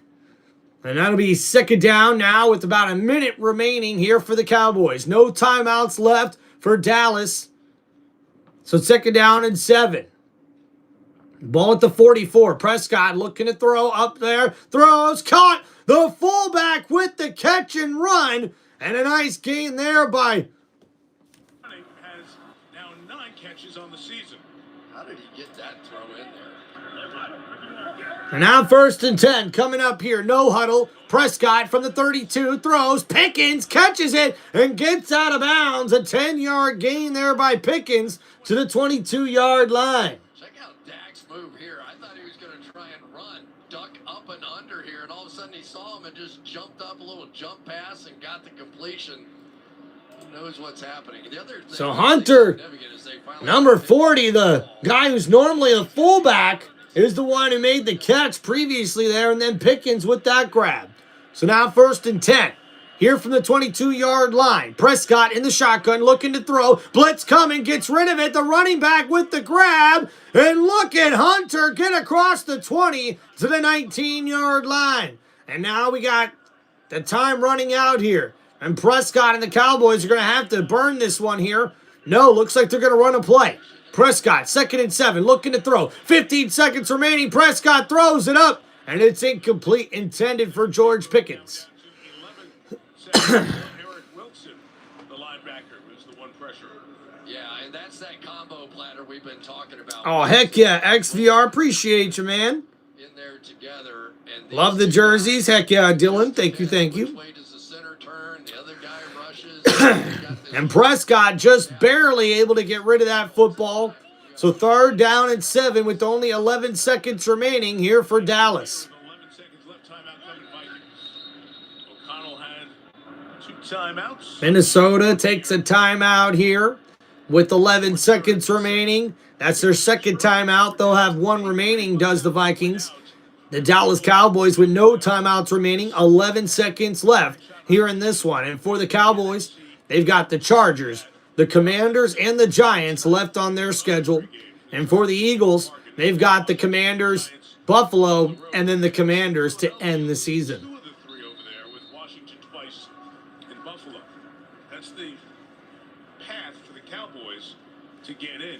If Dallas loses tonight, they're done in terms of wild card hopes. And then they would have to win out, and the Eagles would have to lose all their games, absent of any ties in the final 3 weeks. So 3rd down and 7. Prescott in the shotgun. Throws incomplete.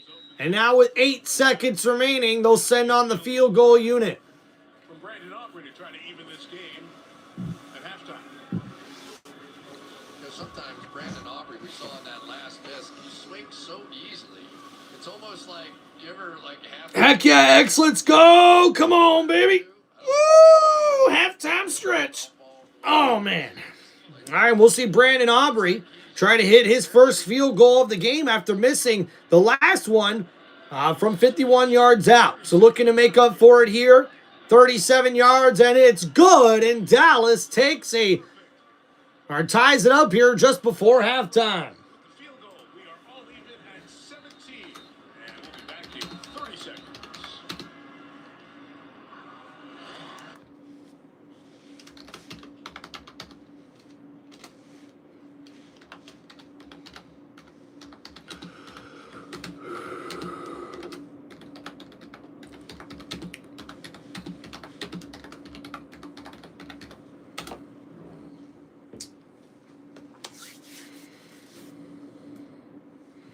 X, what's going on, man? I've already got a couple of people as mods, but I do appreciate the offer. All right, guys, we're getting ready for our halftime break here on Tim Reynolds Show. Don't forget to please hit that like button and subscribe to the channel. We'll give you guys a stat recap once we get done with our little break here. Get some more beverages, hit the bathroom, and also, guys, want to make sure to give you a stat recap before we start the second half.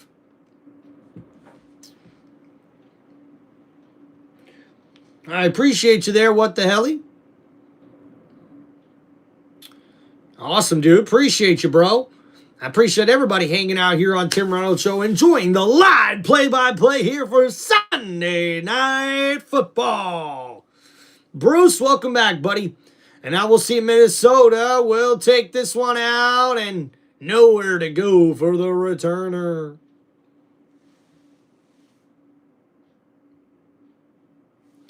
All right, that will take us into halftime here, folks. Heck yeah, guys. We'll do you a stat recap here at the half.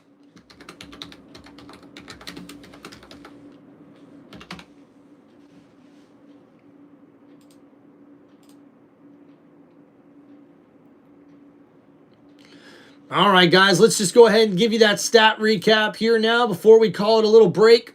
And for J.J. McCarthy and the Minnesota Vikings, McCarthy with 142 passing yards in the first half, 1 touchdown and 1 interception. We see he's also got 2 carries for 8 yards and a rushing touchdown in this one. Aaron Jones with 6 carries for 16 yards and Jordan Mason with 5 carries for 14 yards here for the Vikings offense. Jordan Addison with 2 catches for 66 yards. Aaron Jones with 3 catches for 31 yards out of the backfield. And Jalen Naylor with 1 catch for 20 yards and a touchdown grab. Justin Jefferson only with 1 catch and 12 yards throughout this first half for Minnesota. For the Dallas Cowboys, 120 passing yards in the first half for Dak Prescott. He had 0 touchdown passes and 0 interceptions, but we did see Malik Davis with 6 carries for 17 yards and a rushing touchdown, and Devontae Williams with 6 carries for 13 yards and a touchdown of his own. But Williams has not been in on the offense over the last couple of series as he's dealing with some sort of injury. We'll see what the update is on that injury as we start the second half coming up here.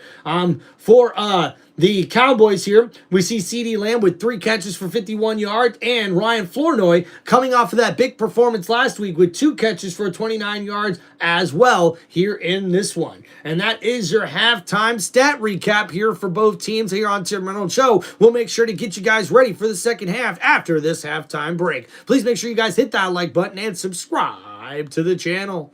If you guys have any football questions or any shout outs you'd like me to make, when I get back from my halftime break, guys, let me know.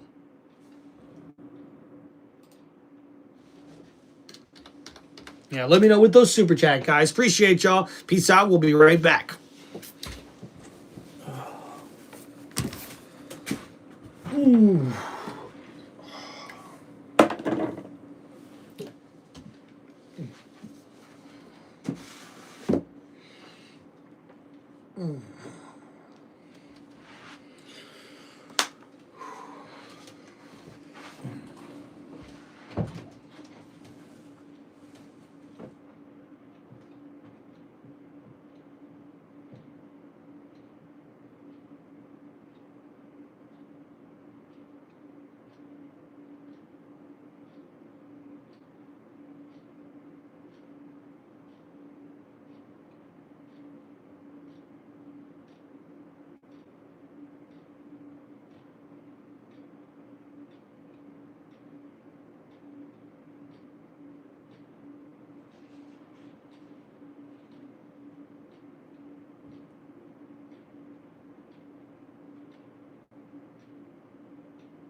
Look at that, man. We still got 12 people hanging around at halftime. Hey, I appreciate you guys. Let's go.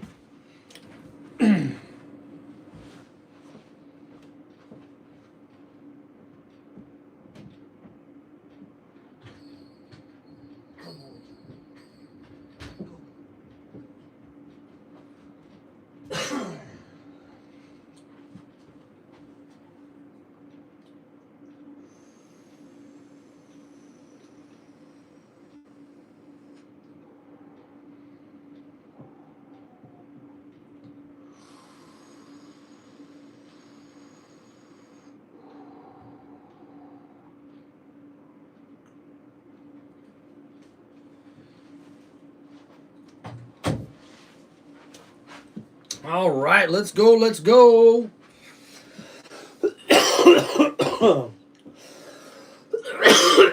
Woo! Oh yeah.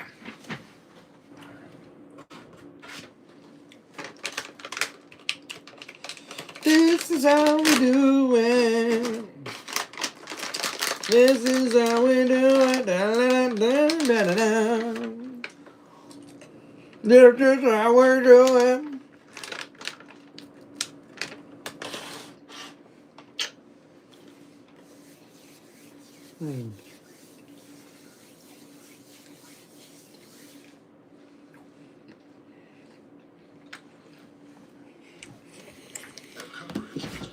All right, all right.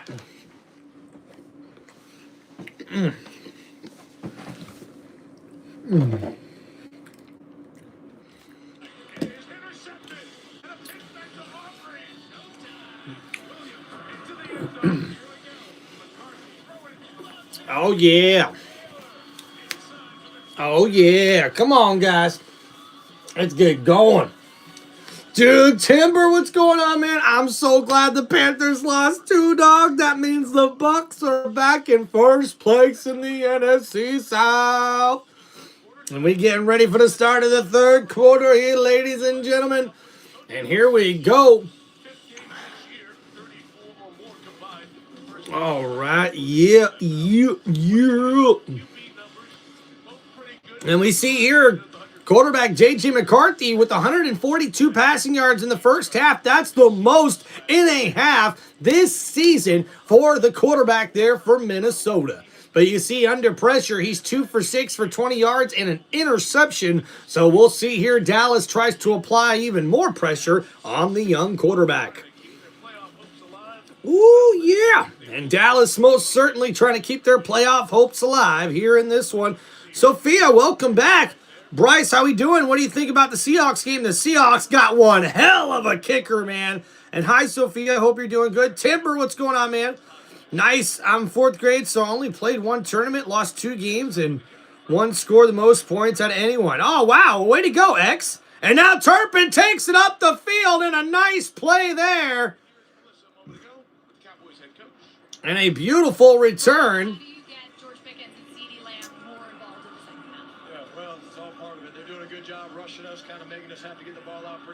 Oh, wow, that's awesome, dude. Carson, your girlfriend got his birthday's today, and she got a new guitar just like you. That's awesome, man. Way to go. And Zap, welcome back. Here we go. Sophia and X in the chat, and our boy Carson. Let's go. All right, so now 1st and 10 here for Dallas. Prescott hands it off, and Williams, he takes the run over the 50, runs over a defender, and gets it up to the 44-yard line. It's a first down, Cowboys. And an excellent carry for Williams, who got a much-needed rest, and now he takes the first carry of the second half. And he follows his blockers on the inside as he cuts that one back in and gets it up the field for about a 15-yard gain on that carry. Ugh. So now here we go. First down and 10 for the Cowboys at the 43-yard line. Handoff here. Williams cuts it back inside. Williams breaks the tackle, gets to the 40-yard line to gain of 3. So 2nd down and 7 coming up here for the Cowboys offense. And Williams gets a couple of carries here to start the second half. And excellent to see that there for the Cowboys offense. In coverage, part of the guys to arrive. Oh, my goodness there. The running back, number 40, looks like he suffered a possible concussion or a head injury there. As number 40, the backup running back, looks like he's out for an injury now. So 2nd down and 7 here for Prescott in the shotgun, looking to throw. Blitz coming. Prescott steps up in the pocket, throws. It's a one-handed grab by Shoemaker. The move inside the 15 and down at the 11-yard line. And it's a first down, Cowboys. And oh my goodness, what a one-handed grab by the tight end. Number 86, Shoemaker, just breaks loose off of the coverage, and a one-handed grab from Prescott, who just flung it up there. And that was an incredible grab. And Prescott takes a hit on that one-handed grab there from the tight end. It's 1st and 10, Dallas. And now the Cowboy offense here in the red zone. Prescott in the shotgun.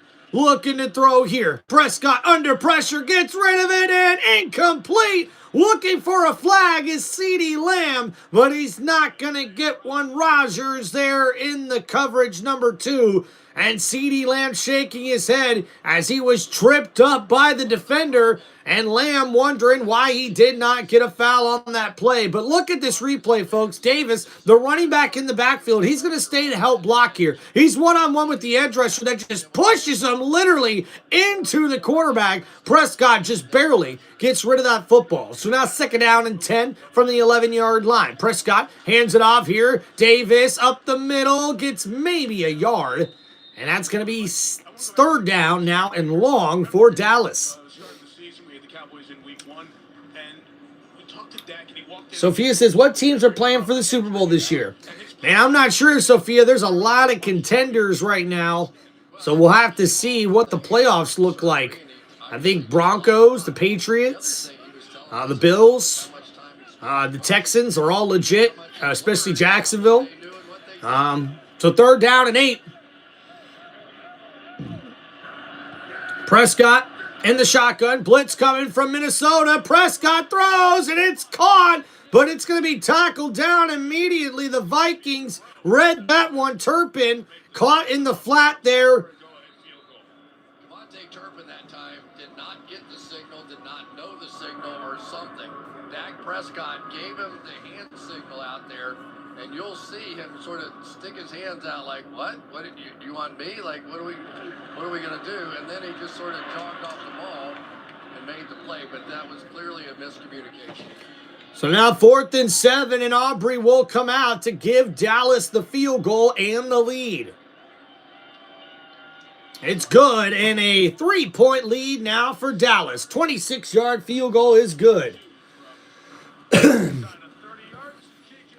Oh, Sophia likes the Florida Gators too. Let's go. We got Jace that likes the Niners in the chat. Heck yeah, man. I've been in Florida. I don't know. In the Indian Rocks Peaks, maybe been an hour from Tampa Bay. That's awesome, man. Indian Rocks Beach is pretty dope.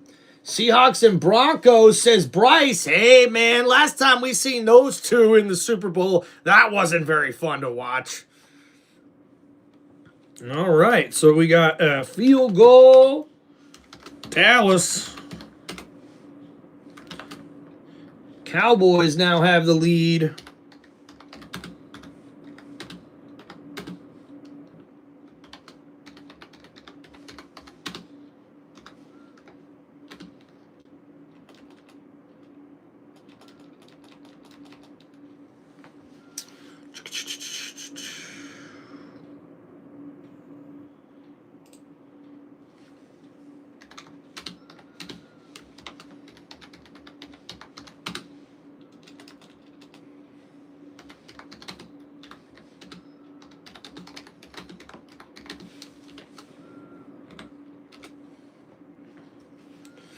Jay says, I can hear Chris Collinsworth. Oh, yeah. What's up, Bryce, with the W in the chat? Appreciate you, man. And Carson says, Notre Dame forever. Let's go, man. And Sophia says she also likes the Miami Hurricanes.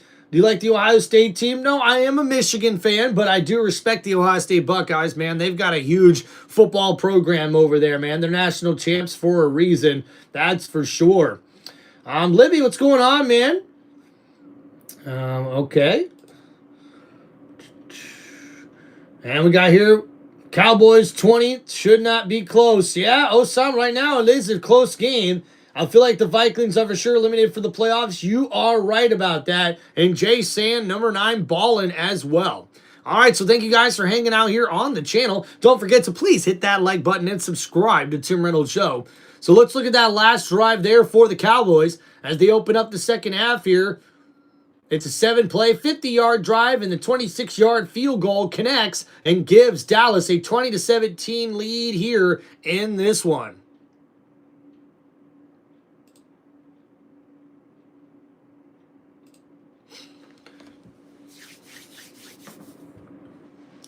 Woohoo, and that looks like some juicy grub they got there down in Dallas.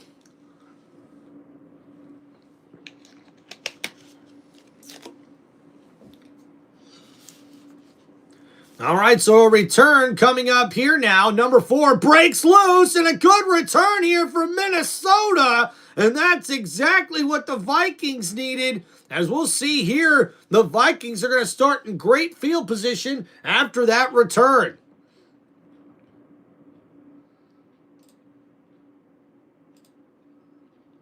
And they will start at their own 42-yard line. So great play here for Minnesota.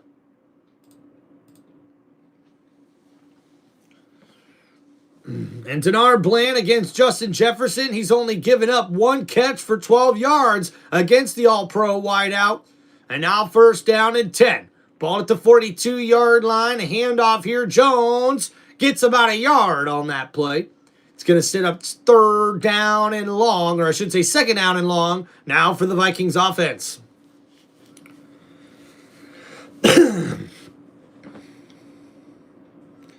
Thank you, X, saying everyone hope you have a blessed Sunday. Appreciate that, brother. And there's Travion Diggs. Has not played since week 6 on the sideline there, trying to get healthy for this Cowboys team.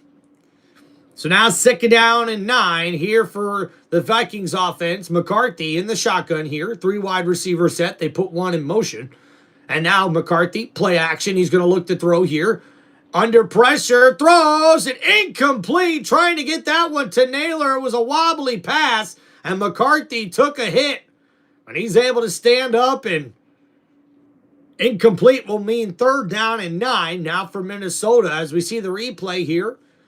And yeah, wow. McCarthy took the hit, able to stand up, not go down. Fowler got right there on the quarterback.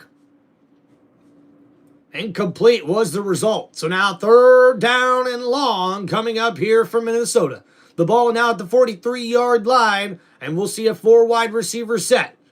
McCarthy in the shotgun, looking to throw, under pressure. McCarthy steps up in the pocket. Oh, and tried to get it to Naylor, and it's incomplete. An inaccurate throw for the young QB. And now fourth down and 9 means Minnesota will be forced to punt the ball away.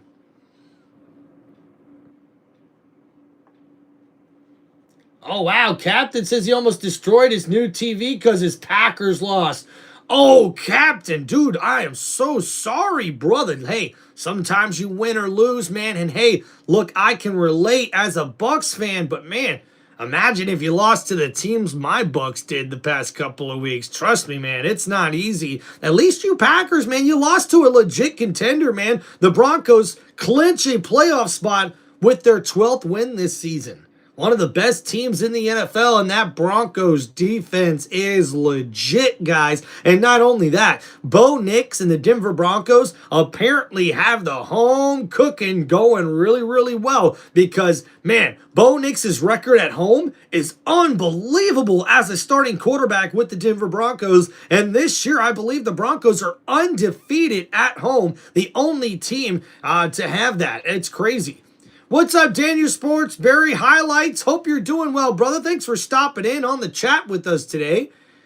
Captain, I'm so sorry your Packers lost, man. Wes, how's it going? Are we firing Bowles or what? Well, Wes, look at here, man. I have definitely been the guy who has been in my coach's corner with Todd Bowles. Now, why would you say that? Well, his resume speaks for itself, man. We have not seen a head coach be able to come in here and win this many division titles this many years in a row for the Tampa Bay Buccaneers. Now, mind you, the NFC South has not been the most competitive division out of all the divisions in the NFC over the last few years, but I think when you see in the last 2 weeks, my Bucs have lost to the Saints and the Atlanta Falcons, that this team definitely is no chump division, I should say. But because of that, I think that Todd Bowles, you got to give him some of the credit here. And I think that players have got to play, man. We've seen a lot of sloppy tackling this season for this defense, and we've seen a lot of inconsistent offense from this Tampa Bay Buccaneers squad. Now, we were at full strength this past week on Thursday Night Football, but for some reason in primetime, we just can't seem to get the job done. And the offense had an opportunity to close that game out, and they didn't do it. The defense had 2 big plays with a 3rd and long and 4th and long to close out that game, and they couldn't do it. If you ask me, guys, it's not all about coaching. Sure, could the coach may have made a better play call? Could he may have put the players in a better position for them to win? Yes. The one mistake I will give Todd Bowles is that he might not have accepted that penalty that was a holding call and made it 2nd down and 28 instead of it being 3rd down and 18 late in that game. So other than that, I really didn't see much that says Todd Bowles, and I haven't seen a lot this season that says Todd Bowles is the problem with this team. In my opinion, I believe our linebackers for our defense for the Tampa Bay Buccaneers have not been able to do well in pass coverage. I think our defensive line has gotten pressure to the quarterback, but we have not been able to account for a lot of sacks, and our turnovers are down this year as well. So this defense has not stepped up as the players should have, and this offense has not kept up with that momentum that they had early on in the season, with this offensive line being banged up and the whole offense being banged up for the Buccaneers. So 1st and 10 for Dallas. Dak Prescott looking for a big throw. It's caught. CeeDee Lamb out of bounds at the 40-yard line, and that's a 1st down. Cowboys. And what a throw and what a catch. CeeDee Lamb, he breaks loose behind the coverage, and Rodgers loses track of where CeeDee Lamb ended up. And that's a big gain there for Dak Prescott and CeeDee Lamb on that one. And what a connection, as we see it goes for 30 yards on that play. And now 1st and 10 from the 40-yard line here for Dak Prescott and the Cowboys offense. He's under center, play action, looking to throw. He'll get it to Flournoy in the flat. 19 makes a move, gets it up to about the 43-yard line. So a gain of 3 on that play. That's going to bring up 2nd down and 7 here for the Dallas offense. And here we go, man. All right, why are we wearing sunglasses? Hey, I just thought they looked cool, man. No sunglasses? Or sunglasses? Come on. I think they look cool. All right, here we go. Captain says the Packers are out for now, or no? No, Packers are still in it, man, but that loss of Micah Parsons is going to be huge. So 2nd down and 7. Williams takes the draw play up the middle. Still running inside the 40. Still on his feet. And he's tackled down at the 36-yard line. And it's a 1st down. Cowboys. And Williams has been running the football like a wild man here in the 2nd half. As you see this draw play, Williams, number 33, takes it up, follows his blockers, and that running lane looks fabulous. And number 33, Williams, takes on the defenders, refusing to go down after first contact, and it's now 1st and 10 at the 36. Prescott in the shotgun. Play action, looking to throw here. Prescott gets it to Turpin in the flat. Turpin hits the afterburners and gets it up to the 30-yard line, and that's a gain of 6. It's going to set up 2nd down and short here for Dallas. And man, Williams has most certainly done a lot since he returned. And that was a 21-yard run for Williams.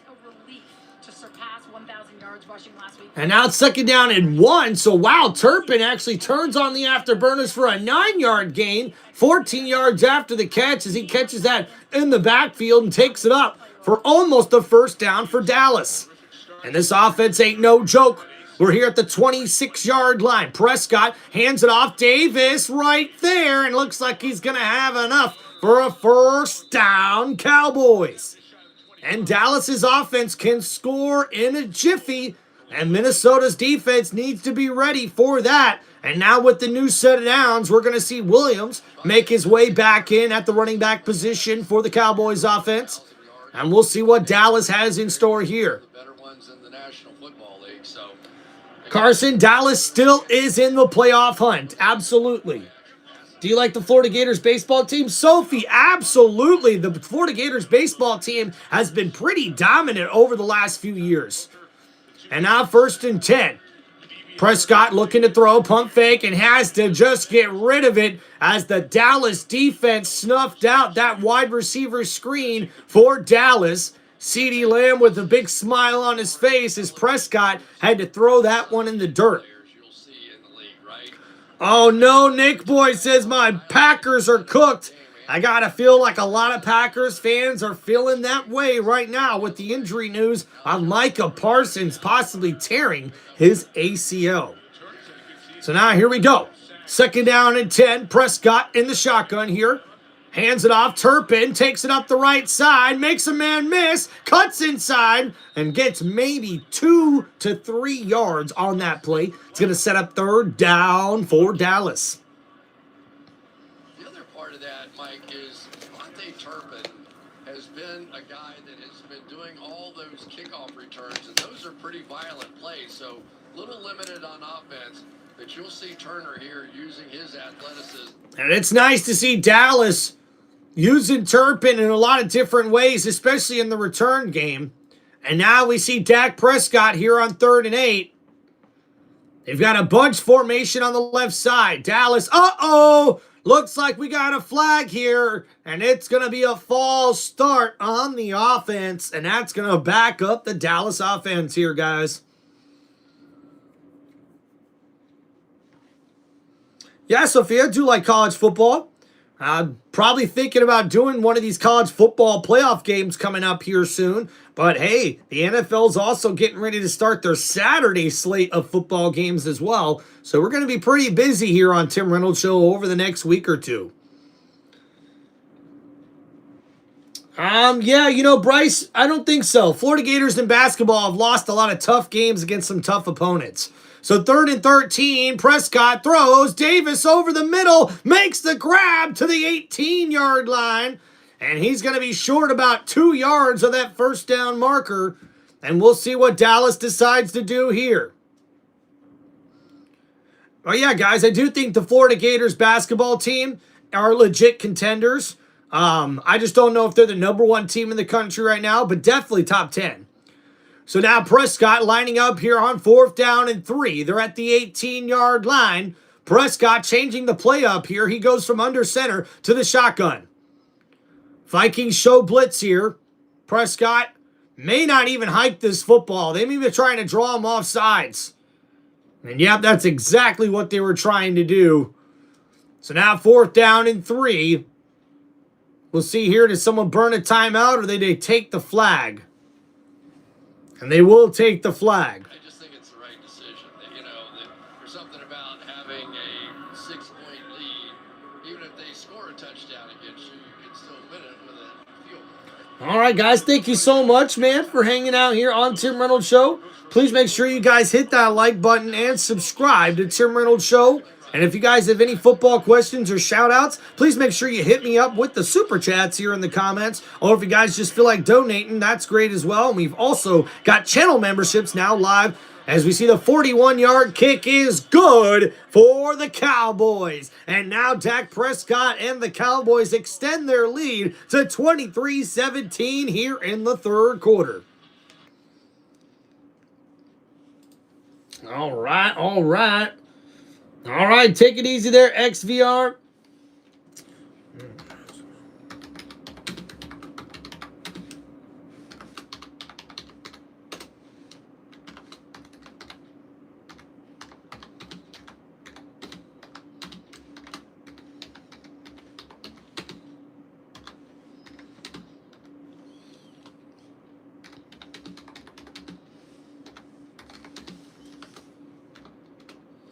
Booyah.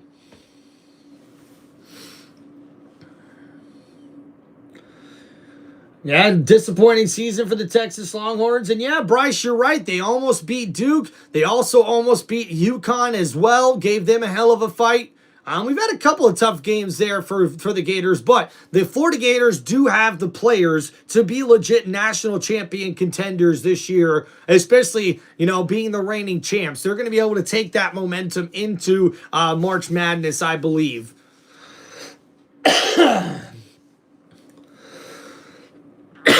Woo!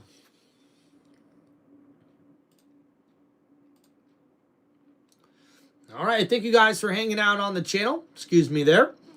All right, so let's go to that last drive for Dallas. It was 9 plays, 67 yards, and they take it down the field for another field goal drive, this one from 41 yards out, and now they extend their lead to 23-17 here over the Minnesota Vikings with just under 5 minutes to go in the third quarter.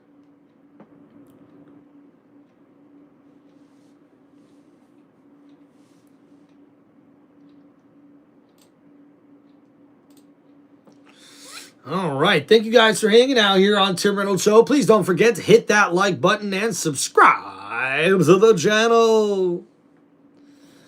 All right. Doing pretty good. Doing pretty good. Doing pretty good. Doing pretty good. Doing pretty good. Doing pretty good. Break it down. Let's go. It's Tim Reynolds Show.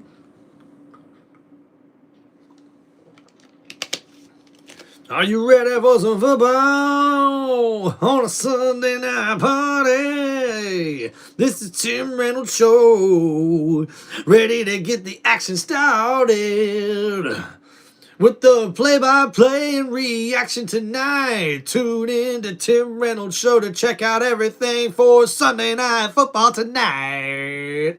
Yeah.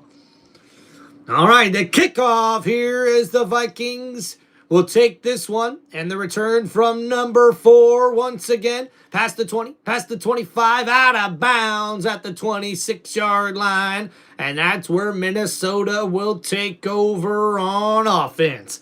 And once again, the offensive line has been a big issue. 15 different O-line combinations is the second most in the NFL this season, and it's been a big problem. But the 18% passer rate allowed is actually the lowest this season. So the Vikings actually giving their quarterback a chance. McCarthy has got to do a better job of completing those passes, given the opportunity the offensive line has been given him with the pass protection here today. All right, so 1st and 10 from the 27-yard line. McCarthy in the shotgun here. He's going to look to throw. 4-man rush. McCarthy over the middle. It's caught. T.J. Hawkinson with the grab, and he gets it up to the 45-yard line across midfield for the first down. Minnesota. And the Vikings here give great pass protection for McCarthy, who steps up and delivers a big shot over the middle of the field there to the tight end. And that's a big catch there. And now right back up to the line of scrimmage. That's a gain of 29 yards to the tight end. And now play action here for McCarthy. Looking to throw, looking over the middle. And just through the hands of Justin Jefferson. And that one a little inaccurate there from the Minnesota quarterback. But the Vikings receiver, Justin Jefferson, almost had 2 hands on the ball. So now we see here Jefferson, one-on-one, able to get the crossing route, and he breaks loose. He is open, and man, that one just thrown a little too high by McCarthy. And man, he was under pressure. McCarthy had no more time left to get rid of that football. So incomplete, and that's going to set up 2nd down and long now for Minnesota. The ball at the 44-yard line. McCarthy in the shotgun. He'll hand it off here. Mason takes the draw play. Nice move. Gets it close to the 35. And he'll be about a yard short of that 1st down marker. An excellent run there by number 27, Mason. And this offensive line, we see here, tackle Christian Durasol. 24 games missed due to injury in his career. And his 4th season, he is inactive here tonight. Going through some more injuries. As we see the former Tampa Bay Buccaneer Skull there gets the start on the left tackle spot. So 3rd down and 1. And we see here McCarthy under center, hands it off. No, there, the receiver on the reverse, and it's blown up in the backfield by the safety Wilson. And it's going to be 4th down, Minnesota.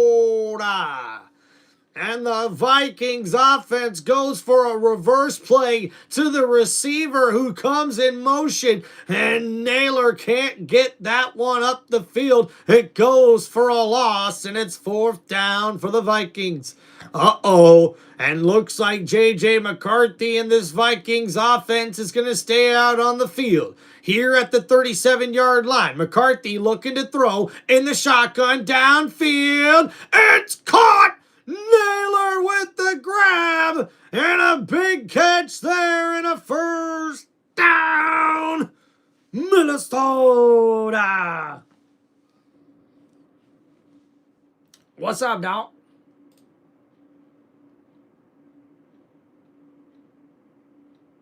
Boop, boop, boop, boop, boop, boop, boop. Oh, yeah.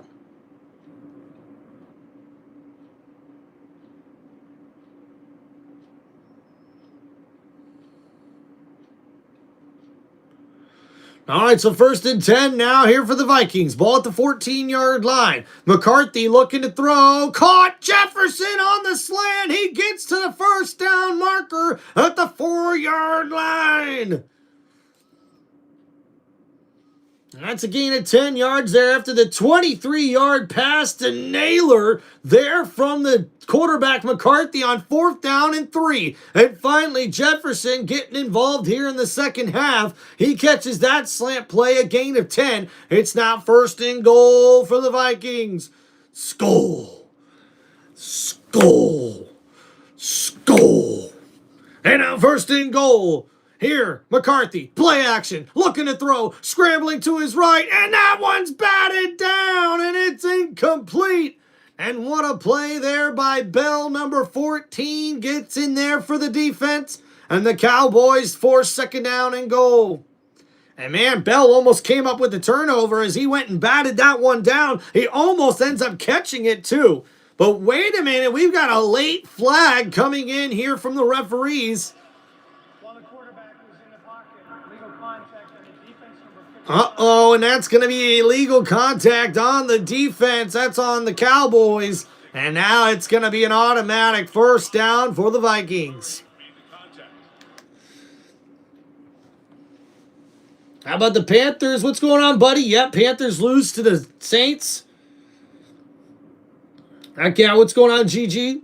Captain, what a play, 1st down. Heck yeah. Kevin, what's up, Doc?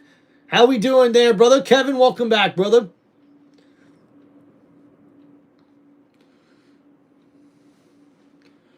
And you can't see the referees there. The right call, it was on TJ Hawkinson, and now 1st and goal. McCarthy throws, and all right through the hands of Justin Jefferson. And oh my goodness, he does not miss those ones very often. As we see the replay, McCarthy throws that one, looks like a good throw, and just right through the hands of Justin Jefferson. And wow, that is just something you don't see every day here, folks. Jefferson practically just dropped a touchdown pass. He let it slip through his fingers. And now 2nd and goal. McCarthy under 7, receiver in motion, hands it off. Fullback walks in for the touchdown. Vikings! And Minnesota back into this game, and the extra point pending. They could take the lead away from the Cowboys. A lot of fun things to watch here. Watch the pressure here, and just going to eat that block and pull him right back out of there. And then the double team in here between Ryan Kelly and Will Fries, who played together in Indianapolis. They've been doing these sort of gimmicks for a long time, led to a walk-in. And the extra point is good, and with that, the Vikings take the lead.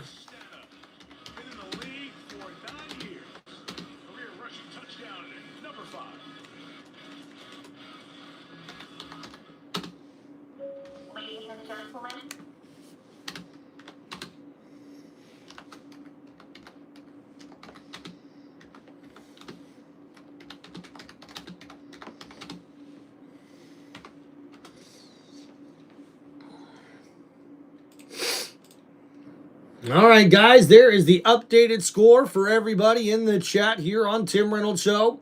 And we go over that last drive there for the Minnesota Vikings as they're able to regain the lead here after an 8-play, 73-yard drive and the 1-yard touchdown run from the fullback Ham, only his 5th career rushing touchdown, and that gives Minnesota the lead after the extra point, 24-23 here in this one. And after the Vikings defense was only able to give up field goals instead of touchdowns on those first 2 drives in the second half here for Dallas, that is what's given them, the Minnesota Vikings, the lead as they're able to go down, marching down the field to get a touchdown, and now it's a 24-23 lead here for the Vikings over the Cowboys with just a minute left to go here in the third quarter.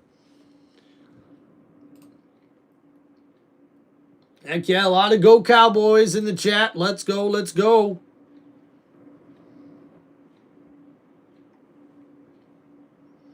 Hell yeah, hell yeah. Let's go, guys, let's go. Don't forget, guys, please hit that like button and subscribe to Tim Reynolds Show. Come on, come on, come on. Tim Reynolds Show. Tim Reynolds Show. Tim Reynolds Show. Let's go. Tim Reynolds Show. Let's go. All right, in this second half, this Vikings defense has definitely been stingy in the red zone, and we've seen them get pressure on Dak Prescott as well. Williams in the second half, the running back for the Cowboys, has definitely been a big spark here to this Dallas offense. And for Minnesota, J.J. McCarthy, man, he's a couple of missed throws away here from this being a way better game for this Minnesota Vikings offense, but they haven't really been able to run the ball consistently as of yet. Oh, and guys, don't forget next Sunday, that game that was flex, where we will see the New England Patriots taking on the Baltimore Ravens.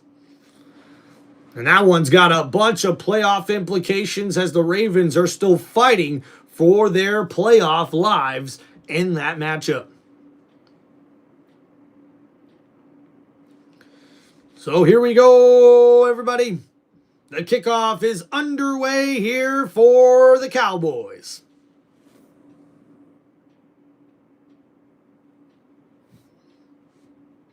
So a touchback here, and we will see the Cowboys offense come back out onto the field.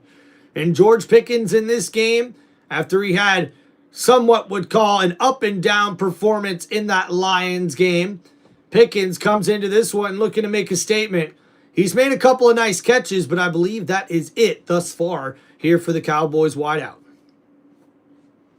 Aaron, what's going on? Johnny, how we doing? Preston, thanks for being here. Robert, how we going? How we doing?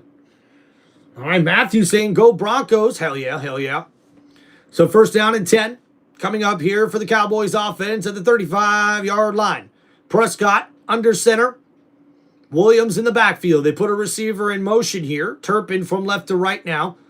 And now back to left, right to left. Handoff, Williams up the middle. Williams got a running lane there over the 45-yard line, and it's a first down, Cowboys.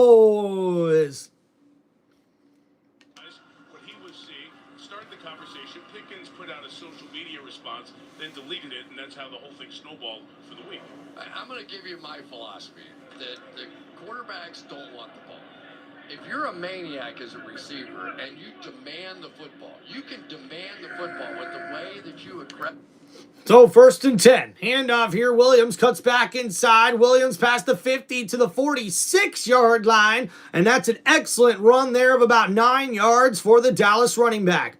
And so far, this running game has really opened up for Dallas in this second half. And the third quarter has been a terrific one as we come to the end of it here, as we approach the fourth quarter. Looks like Dallas is going to try to go for it again here on second down and 1 before the play clock runs out. The Vikings all coming up here to the line of scrimmage, and Dallas could just be looking to possibly get them to draw them off sides. And yep, that's going to be the end of the third quarter. Uh-oh, we got a Bears-Broncos Super Bowl. That would be interesting, wouldn't it?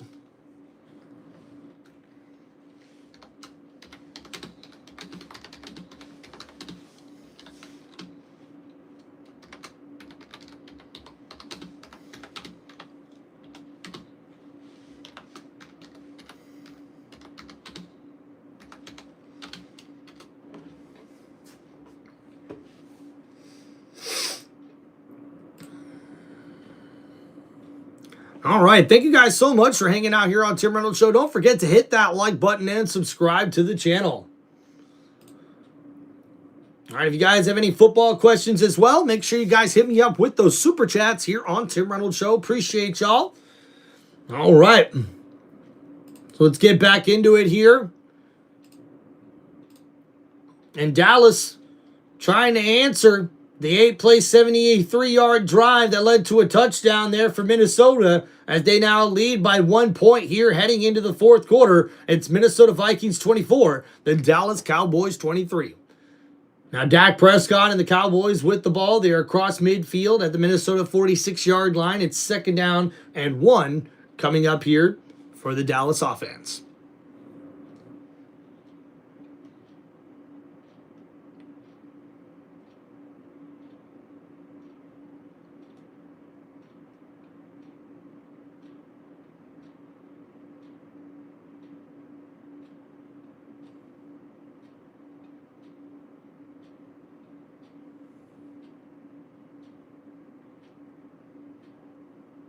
Bum, ba-dum, boom, boom.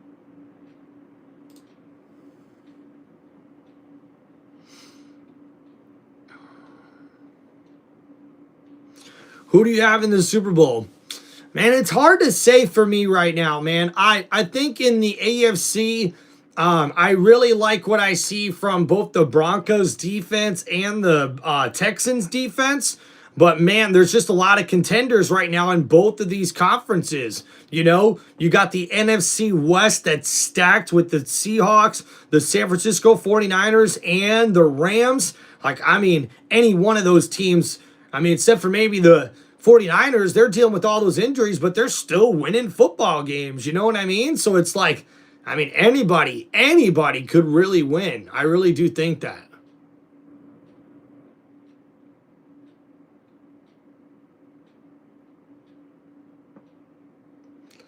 All right, here we go, ladies and gentlemen. It's 2nd down and 1 now for the Cowboys at the 46-yard line. Prescott hands it off. Williams on the left side keeps him going, and he gets close to the 45. And we'll see where they mark the football here. It looks like he might be just short of the line to gain.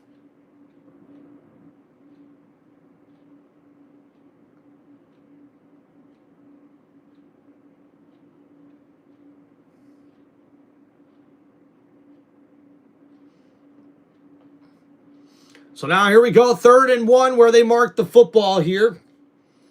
And Dallas looking to keep this drive alive. Prescott under center here. Hands it off. Williams up the middle and a nice gain there of about 2. And it gives Dallas a 1st down. And the Cowboys keeping their hopes alive here in this fourth quarter, down by 1 as they look to march down the field. And you see receiving leaders there this season. George Pickens 3rd in receiving yardage in the NFL.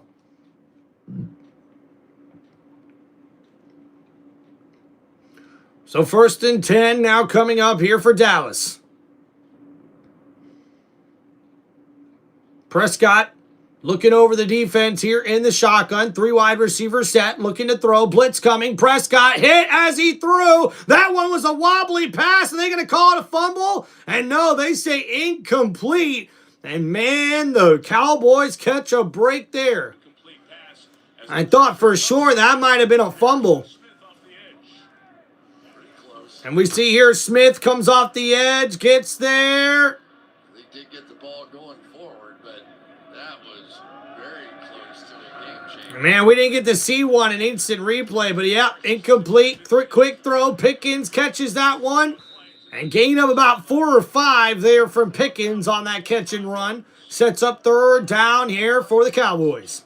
Are those contested catches, those explosive catches. And when CD was out for a period of time, Schottenheimer said, he carried Dallas never loses at home, they say. So now here we go, 3rd and 4 at the 37-yard line. Prescott changing things up at the line of scrimmage here. And Prescott looking to throw. 3rd and 4, steps up in the pocket. Prescott goes down for the sack. Minnesota gets the play they needed on defense, and now Dallas may be forced to have to punt the football away. There's no doubt. Well, maybe not. Aubrey's coming out. Of the offensive line. And you see here the two best pass rushers on the Vikings, Grenard and Van Ginkel, coming around, collapsing the pocket. Van Ginkel, the first one to get there. Grenard finishes it up. And now we'll see Brandon Aubrey coming out here to give Dallas the lead. It's a 59-yard attempt. Aubrey kick is up, and it's no good! No good! And Aubrey has been off the mark here in this one. And that's it, going to be his second missed kick of the game. This one from 59 yards out. It had the distance, but he pushed it too far right. So that field goal's no good for Dallas. The third time he has missed 2 field goals in a game. There's usually a nice draw, even on his long field goals. He's just been off tonight, and that pleases that man.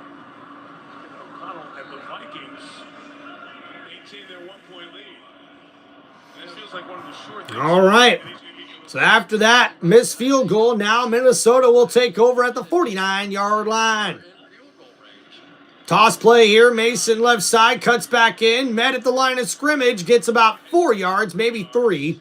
It's going to set up second down now for Minnesota. 6-1. Their path to the playoffs is limited because Philadelphia gets their win. So if the Eagles win one of their last 3, Dallas is looking at that situation where So here we go in the fourth quarter, guys. if Dallas loses tonight, it's 6-1. Cannot let this game get away because they're trying to keep any sort of pressure on Philadelphia. Right now, trailing by 1. Empty formation. Put it on McCarthy. So McCarthy, 2nd and 7 under pressure. He's going to run with it here. McCarthy dives forward to the first down marker. He's got it as they mark it right around the 40 and he's looking for 15 more. There is a belief within this Vikings organization that the quarterback in this case is safer going head first because of the fact that he can sort of dictate where it is that he's diving and see it.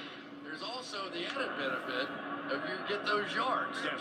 And So now first down and 10 coming up here for Minnesota after the scramble to the 40-yard line for McCarthy.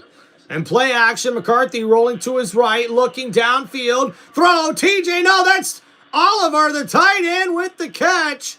And a nice gain there and a first down, Minnesota. And the Vikings here marching down the field. That's an excellent play action pass there from McCarthy as he gets that one completed to the tight end, Ed Oliver, who gets a big gain on that one of almost 20 yards on the catch and run. Josh Oliver, that guy played one of the best games I've seen of any football player a week ago. And he is probably the finest blocking tight end that there is. And I'm sure I'm going to leave somebody out. But he had a game, and if he... So now first and 10 at the 22-yard line. Play action, McCarthy looking to throw, left side. Oh, and Hawkinson made the grab. He's in the end zone. And they'll say he got marked down at the 4-yard line, and I thought maybe Hawkinson didn't get touched after the catch was made. And oh my goodness. So here McCarthy, a beautiful throw. Hawkinson makes the grab. The safety went for it. And yeah, his leg does hit him. So he'll be down at the 4-yard line. And it's first and goal, Minnesota. Minnesota first and goal. As McCarthy is now throwing for 240 yards. Tight ends again, right? Go empty this time. And Hawkinson with an 18-yard gain. And now McCarthy in the shotgun here. And he's looking for Naylor in the flat. It's a touchdown! Vikings!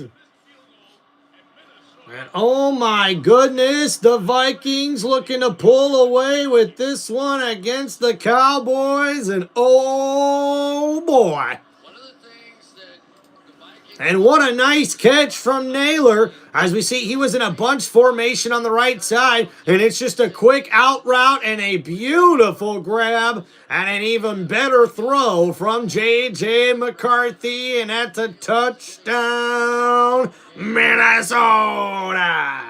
And the extra point is good, and with that extra point, it's now an 8-point lead here for the Vikings.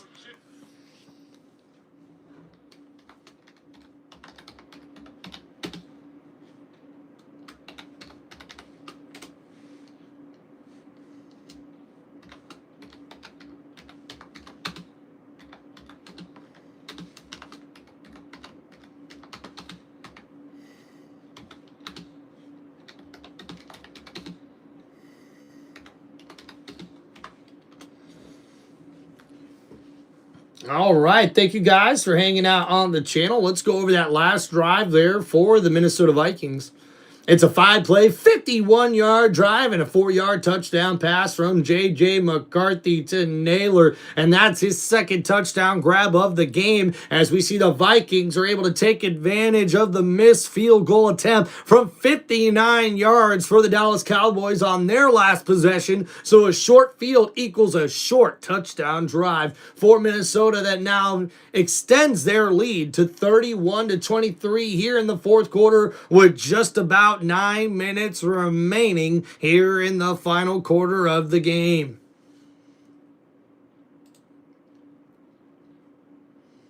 All right, let's go. It's Tim Reynolds Show. Don't forget, guys, to please hit that like button and subscribe to the channel. Here we go. Talking about right now, hanging out. What you guys want right now.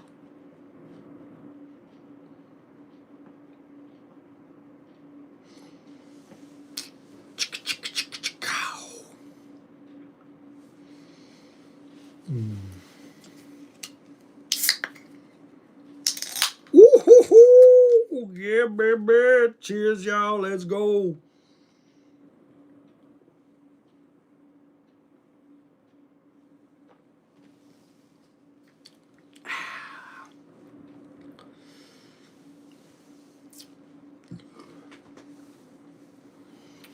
All right, so guys, don't forget to get your votes in on who you guys are picking here to win this Sunday night football matchup, as we see some high school football highlights. All right. Yeah, high school football is just different in Texas. That's for sure. And look at that, DeSoto 57, South Lake Carroll 44. Talk about an epic football game. All right. Thank you, everybody, for hanging out here on Tim Reynolds Show. Don't forget to please hit that like button and subscribe to the channel. If you guys have any shout-outs or football questions, make sure you hit me up with those super chats right here in the comments. And now we'll see a return here from Turpin. Turpin, cutting up field. He's at the 25 to the 30, at the 35 to the 40, the 45 to the 50, and he gets out of bounds at the 45-yard line. But there's a flag on the play, and that's going to bring that one back for Dallas.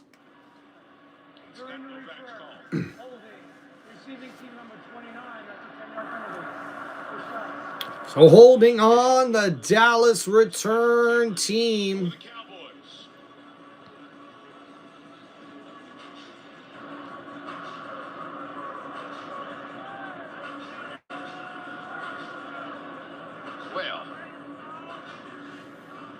And we're seeing here on the replay, and yep, it does look like he was grabbing the jersey there.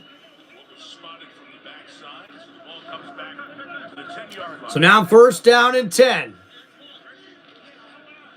From the 10-yard line here, Dak Prescott in the shotgun, looking to throw under pressure. Prescott pump fakes, throws, and it's caught. George Pickens with the grab across the 25-yard line to the 27, and it's a first down, Cowboys.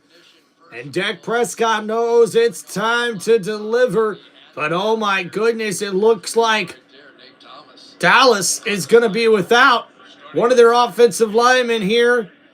on this crucial drive.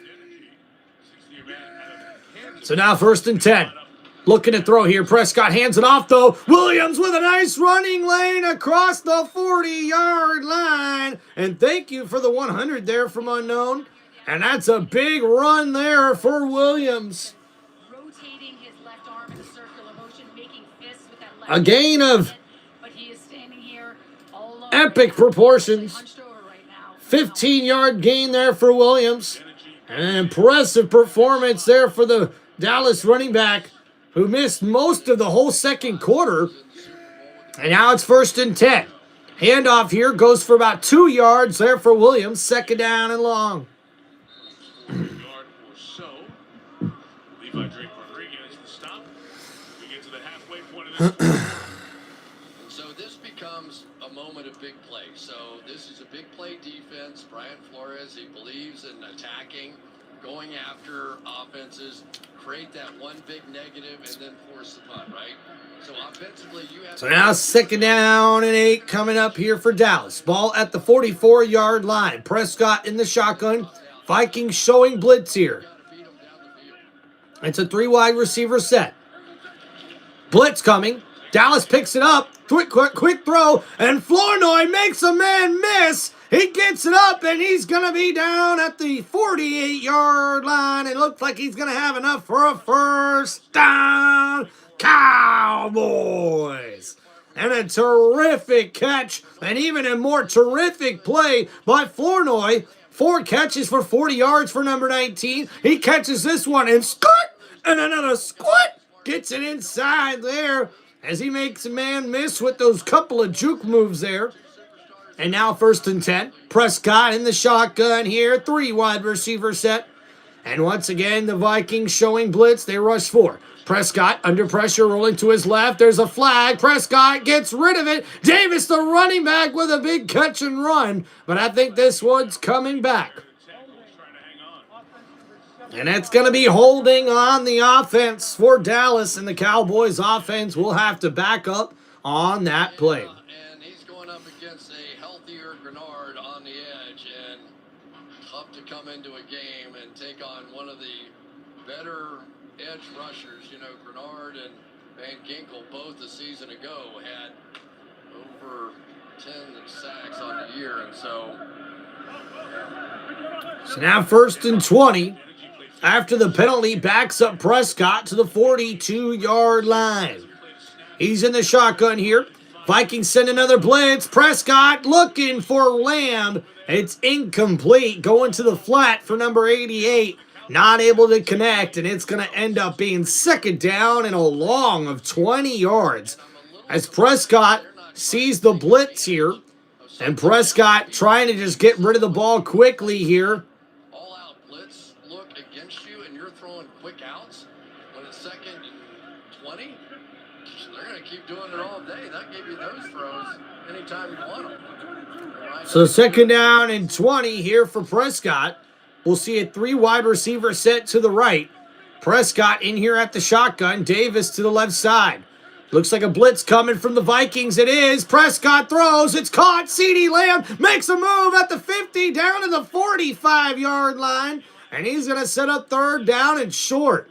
And Cashman was the one who made the tackle, number 51. And now it's going to be Prescott who's getting the offense right back to the line of scrimmage here. 3rd down and 7. Coming up now for Prescott. Looking to throw here. Dak gets rid of it. Incomplete. Davis drops that football as the young running back not able to bring that one in. And now a 4th down and 7. And this could be the play of the game here for Minnesota or for Dallas. 5:35. I agree with the decision to go for it here at this point. So far you've had 2 of the all-out blitz looks and 1 all-out blitz look and drop out of it. So here we go, guys. 4th down and 7 for Dak Prescott. Ball here at the 45-yard line. Prescott in the shotgun here. Minnesota showing blitz once again. They rush 4. Dak under pressure. Gets out of 1 sack. Throws. It's caught. But was that enough for the 1st down? I don't think so, guys. This could be turnover on downs for Dallas. And we'll see where they mark it. And oh my gosh, Jonathan Grenard is down on the play. Looks like he's injured. Prescott gets rid of the football, and oh no, Davis is going to be tackled short of the line to gain, and that's going to be turnover on downs for the Cowboys. And oh my goodness, Minnesota may have just made the play of the game here in this one. We'll have to wait and find out after this commercial break and injury timeout. Looks like Jonathan Grenard is down for the injury here for the Vikings. But what a tackle there from number 55. The linebacker gets to the running back Davis right as he makes the catch near the first down marker, but clearly tackles him about a yard short, which means it's going to be a turnover on downs for the Cowboys, and the Vikings offense will get the football back here in the fourth quarter. Thank you guys. Appreciate y'all.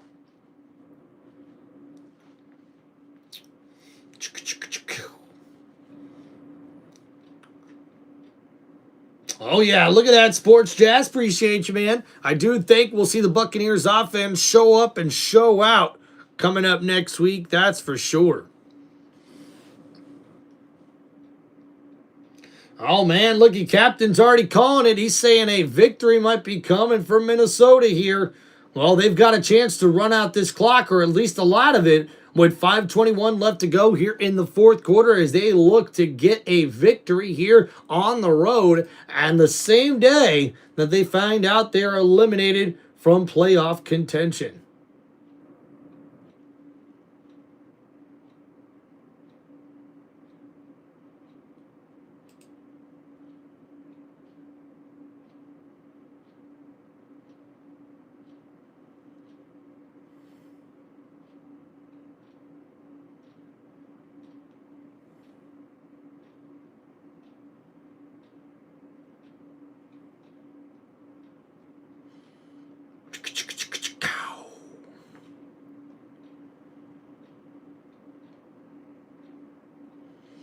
All right, guys, just waiting to get back to the action here after this commercial break.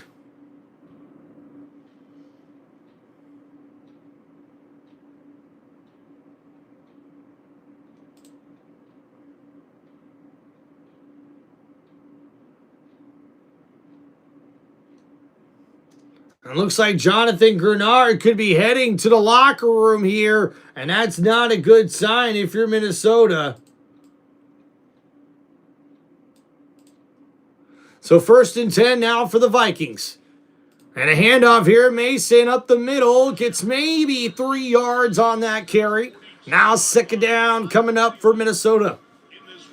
And you see here Grenard on that replay. And we'll see what happened as he gets around the left tackle. Gets there. And oh my goodness. As he went to go grab Prescott with that left arm. It almost looks like maybe the arm got kind of pulled out of socket or re-injured that arm or possibly wrist area for Grenard. And because of that, Grenard heading towards the locker room, and it does not look good. All right, here we go. 2nd down and 7. Mason cuts back inside, and he's tackled down at the goal line there. Or I should say right at the line of scrimmage. So now it's going to be 3rd down and long for the Vikings. And oh boy, that's not a good sign if you're Dallas. As Williams is down on the ground, injured here for Dallas. And you got to hope he's doing all right. Thank you there, Henry, with the 100 in the chat. I trust him this week. And while he forged respectable 6 points, I should have played Sutton or even Michael Wilson over him. But I'm still hopeful. Y'all on a bad slide. Thoughts on why? Well, to be honest with you there, brother, for me there, Sports Jazz, I think the reason why is because the Buccaneers have just been too sloppy tackling on defense. We've given up way too many big plays as well.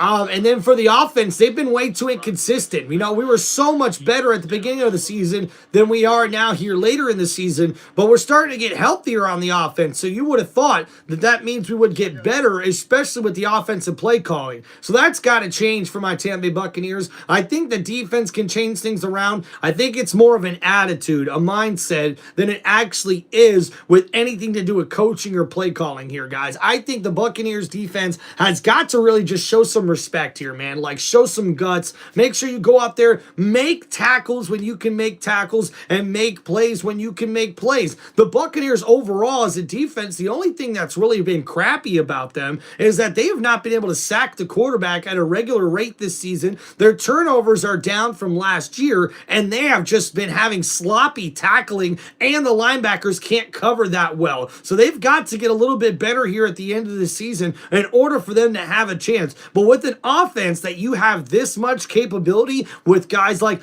Bucky Irvin and Rashad White and even Sean Tucker in the backfield, you got this wide receiving core fully healthy now with Chris Godwin back. Mike Evans balled out last week, and Buka is going to start doing better. Tez Johnson, and how about Jalen McMillan? Also a big return last week for the Buccaneers offense. So if you ask me, Tampa Bay needs to take this opportunity that they've been blessed with. Now losing the last 2 games against division opponents, they're going to have 2 more games against a division opponent in the Carolina Panthers, and if they're able to get the victory against the Panthers in both of those matchups, they will win the NFC South division and clinch a playoff spot this season. I'm really hoping Tampa Bay can get things together. I'm thinking if we can end the season on a 3-game winning streak, Tampa Bay could be hot heading into the playoffs, but we gotta wait and see, man. We gotta wait and see. Boom, boom, boom, boom, boom, boom, boom, boom, boom, boom, boom, boom, boom.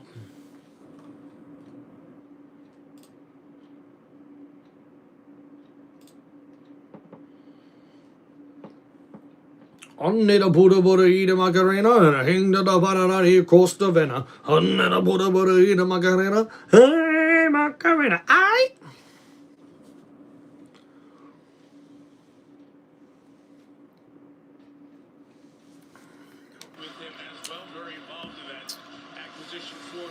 Woo! Williams walked off the field. Continue the medical exam with him as Minnesota faces 3rd and 7 here, Chris. All right, so here we go, guys. 3rd and 7 for Minnesota at the 42-yard line. McCarthy in the shotgun here, looking to throw 4-man rush for Dallas. McCarthy gets that one to Hawkinson, and Hawkinson, I believe, got tackled just short of that first down marker. And we see here on the replay an excellent effort, but overshown. And he gets the tackle on Hawkinson. And I believe that's going to be a correct spot by the referees there. And what a play there by Overshown. Minnesota takes its time and lets all the time run down. They may even take a timeout here. Kevin O'Connell is going to hold them right here, take a timeout. Good clock management by the Vikings. Before 4th and inches. They bleed 40 seconds there. So now there we go. Minnesota will take their first timeout with 3:20 remaining, and it's going to be 4th down and 1 coming up near midfield. How much of the decision making? First off, go back to why you wanted to see McCarthy throw there in 3rd and 8 at that point. But you're out of the playoffs, so what are you trying to do? Job 1, 2, 3, 4, 5, and 6 are all finding out if this young man can play quarterback going into next year. If not, you got to go spend some money to go find a replacement, draft somebody, probably a veteran, but you want to put him in as tough a situation as you possibly can. And I thought that was a great decision. It's a great point because the roster is a now roster. They're veterans on defense. Yeah. Justin Jefferson's in the prime of his career. You got the receivers. They're in win now mode. So 4th down and 1 here for Minnesota. J.J. McCarthy in the shotgun. Hands it off. Jones up the middle's going to have the first down for the Vikings. And he gets across midfield, and now Dallas is going to have to start burning their timeouts with 3:15 remaining. And Minnesota is just about another first down away from clinching this one. But you also had the threat of Heck yeah, Carson. Appreciate you, brother. on the read option on the other side. So you could tell that Jadeveon Clowney, number 42, had to respect McCarthy just a half a step, despite the fact that he wasn't in perfect position to make that tackle. So just the mere threat of a quarterback that could run probably made that play. So here we go. First down and 10 for Minnesota. Dallas down to 2 timeouts with 3:16 remaining. Ball at the 48-yard line here across midfield. Handoff here. Jones up the middle. Jones with 2 yards on that carry. So now it's going to be another quick timeout there for Dallas.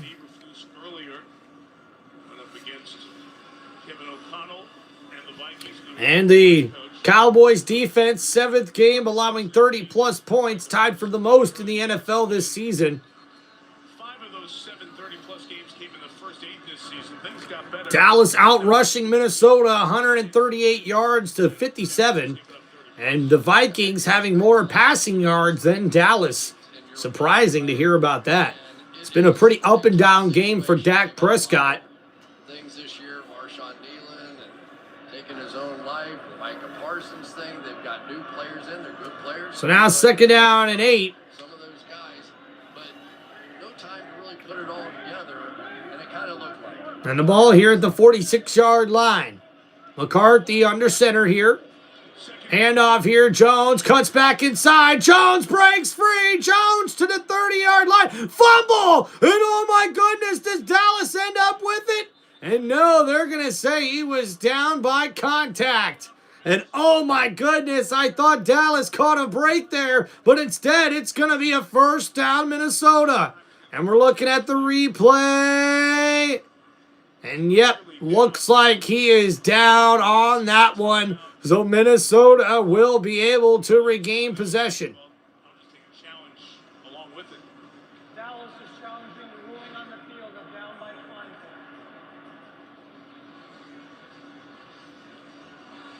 Can a challenge be an expedited review? This was clear. Here we go. 3:02 to go. So Dallas is going to try to challenge this one here, but I don't think they're going to have such luck. And this might be a bad decision also by Schottenheimer because, well, no, it is an 8-point game. So right now the Vikings are in about field goal range. So this one could be just about over, ladies and gentlemen. LA is 10-4 and very much in the AFC playoff story. Trying to keep pressure on Denver. And then... All right, guys, so let's go over our stat recap here as we get ready to call it a night here in this one as Minnesota tries to run out the clock. The runner was down by contact with possession of the ball. That will be a charged timeout for Dallas. That is their 3rd and final. So here we go, guys. And they have a J.J. McCarthy with 250 passing yards, 2 passing touchdowns, and 1 interception here on the night. Aaron Jones with a very impressive performance here as well as we continue to wait to see if they're going to run the football here. Jordan Addison with 2 catches for 66 yards. T.J. Hockenson with 4 catches for 66 yards as well. Jalen Naylor with 3 catches for 47 yards and 2 touchdowns on the day. And Justin Jefferson finishes with 2 catches for 22 yards. So here, 1st and 10, McCarthy on the 30-yard line, under center. And they'll hand it off here. Jones tackled in the backfield, and he'll go for a loss. And now we'll see at least one more snap before the 2-minute warning.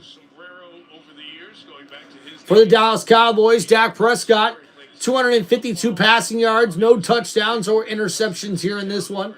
Javonte Williams with 15 carries for 91 yards and a touchdown on the ground. obviously field goal ends the game. So Malik Davis with 8 carries for 21 yards and a touchdown of his own here in this one for Dallas, who had 138 rushing yards in this one as a team. A good performance on the ground. And now 2nd down and 11. Here from the 31. McCarthy hands it off. Mason met in the backfield. Able to get back towards the line of scrimmage. And that will take us to the 2-minute warning. A 3rd down coming up here for Minnesota. And a Minnesota first. And we see here at the receiving team, our receiving stats here for the Dallas Cowboys. CeeDee Lamb with 5 catches for 94 yards on the day. Ryan Flournoy with 4 catches for 40 yards. And George Pickens with 3 catches for 33 yards on this game here today. And you got to give it to the Minnesota Vikings. They have definitely brought it here in this one against the Dallas Cowboys.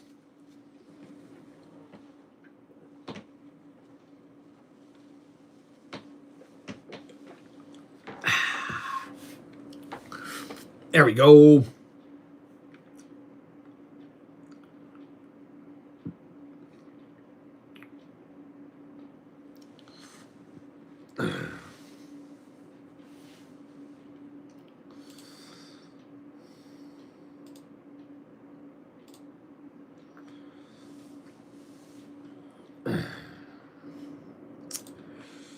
All right, so after the 2-minute warning, it's going to be 3rd down and 11 here coming up for the Vikings offense. But the Cowboys are very thin in the secondary, and it is hard for them to get The Vikings leading 31-23 over the Cowboys. personnel. And we see with the 1st down here, the Vikings could ice this one away. McCarthy under center, hands it off here. Jones tripped up and met in the backfield immediately by Bell. And it's going to be 4th down for the Vikings. And now they're going to probably try to kick a field goal here. Take a timeout. And then he's got a decision. Do you kick a 53-yard field goal or go for it? Their kicker, Will Reichert, a very good kicker. And it's always tough because you lose the yardage, right? You give Dallas the ball if you miss it. So a timeout here will bring the clock all the way down to 1:13 here for Minnesota. And after that, that means Aaron Jones now with 12 carries for 34 yards on the day. Jordan Mason with 10 carries for 29 yards on the ground. J.J. McCarthy also added 3 carries for 16 yards and a rushing touchdown. C.J. Ham with 1 carry for 1 yard and a touchdown for the Vikings fullback. And we see also Aaron Jones also had 3 catches for 31 yards for the offense here for Minnesota. And that's 2nd time out, and we'll see the Vikings try to kick a field goal here. Big kick. Put that ball on the 43-yard line. And the field goal is good for Minnesota. And that's going to make it a 2-possession game. And the Vikings are going to get the victory here in this one. Time, Crimson Tide. 53 to make it a 2-score game. Took a left turn through the uprights. And the Minnesota Vikings lead by 11. How many times can we say this year that Brandon Aubrey got... All right, guys, we may see some junk time stats here at the end of this, so the stat recap will probably be a little bit different, but guys, that's going to be it. We're going to call it a night here as this one is officially over. It's a 2-score lead for Dallas. They're going to need a quick score and an onside kick and then another quick score just to get back into this game. So for Minnesota, a big upset here. Dallas Cowboy fans have got to be frustrated, and what a game it was. Thank you guys for hanging out here on Tim Reynolds Show for this live play-by-play here for this Sunday Night Football matchup here in Week 15 of the 2025 NFL season. It looks like the Minnesota Vikings are going to get the upset victory here over the Dallas Cowboys. The final score here right now with just 1:08 left to go in the 4th quarter, 34-23 Minnesota over the Cowboys. Thank you guys for hanging out here on Tim Reynolds Show. Please make sure you guys hit that like button and subscribe to the channel. Appreciate you guys. Thank you for hanging out on the channel. We'll see you guys next time tomorrow night for Monday Night Football right here on one of the most electrifying sports entertainment channels on YouTube today. This is Tim Reynolds Show. Now let's go. Peace out, everybody, and thank you for your love and support here. Happy holidays and Merry Christmas from yours truly here, Tim Reynolds on Tim Reynolds Show. Peace out, guys. We'll see you next time.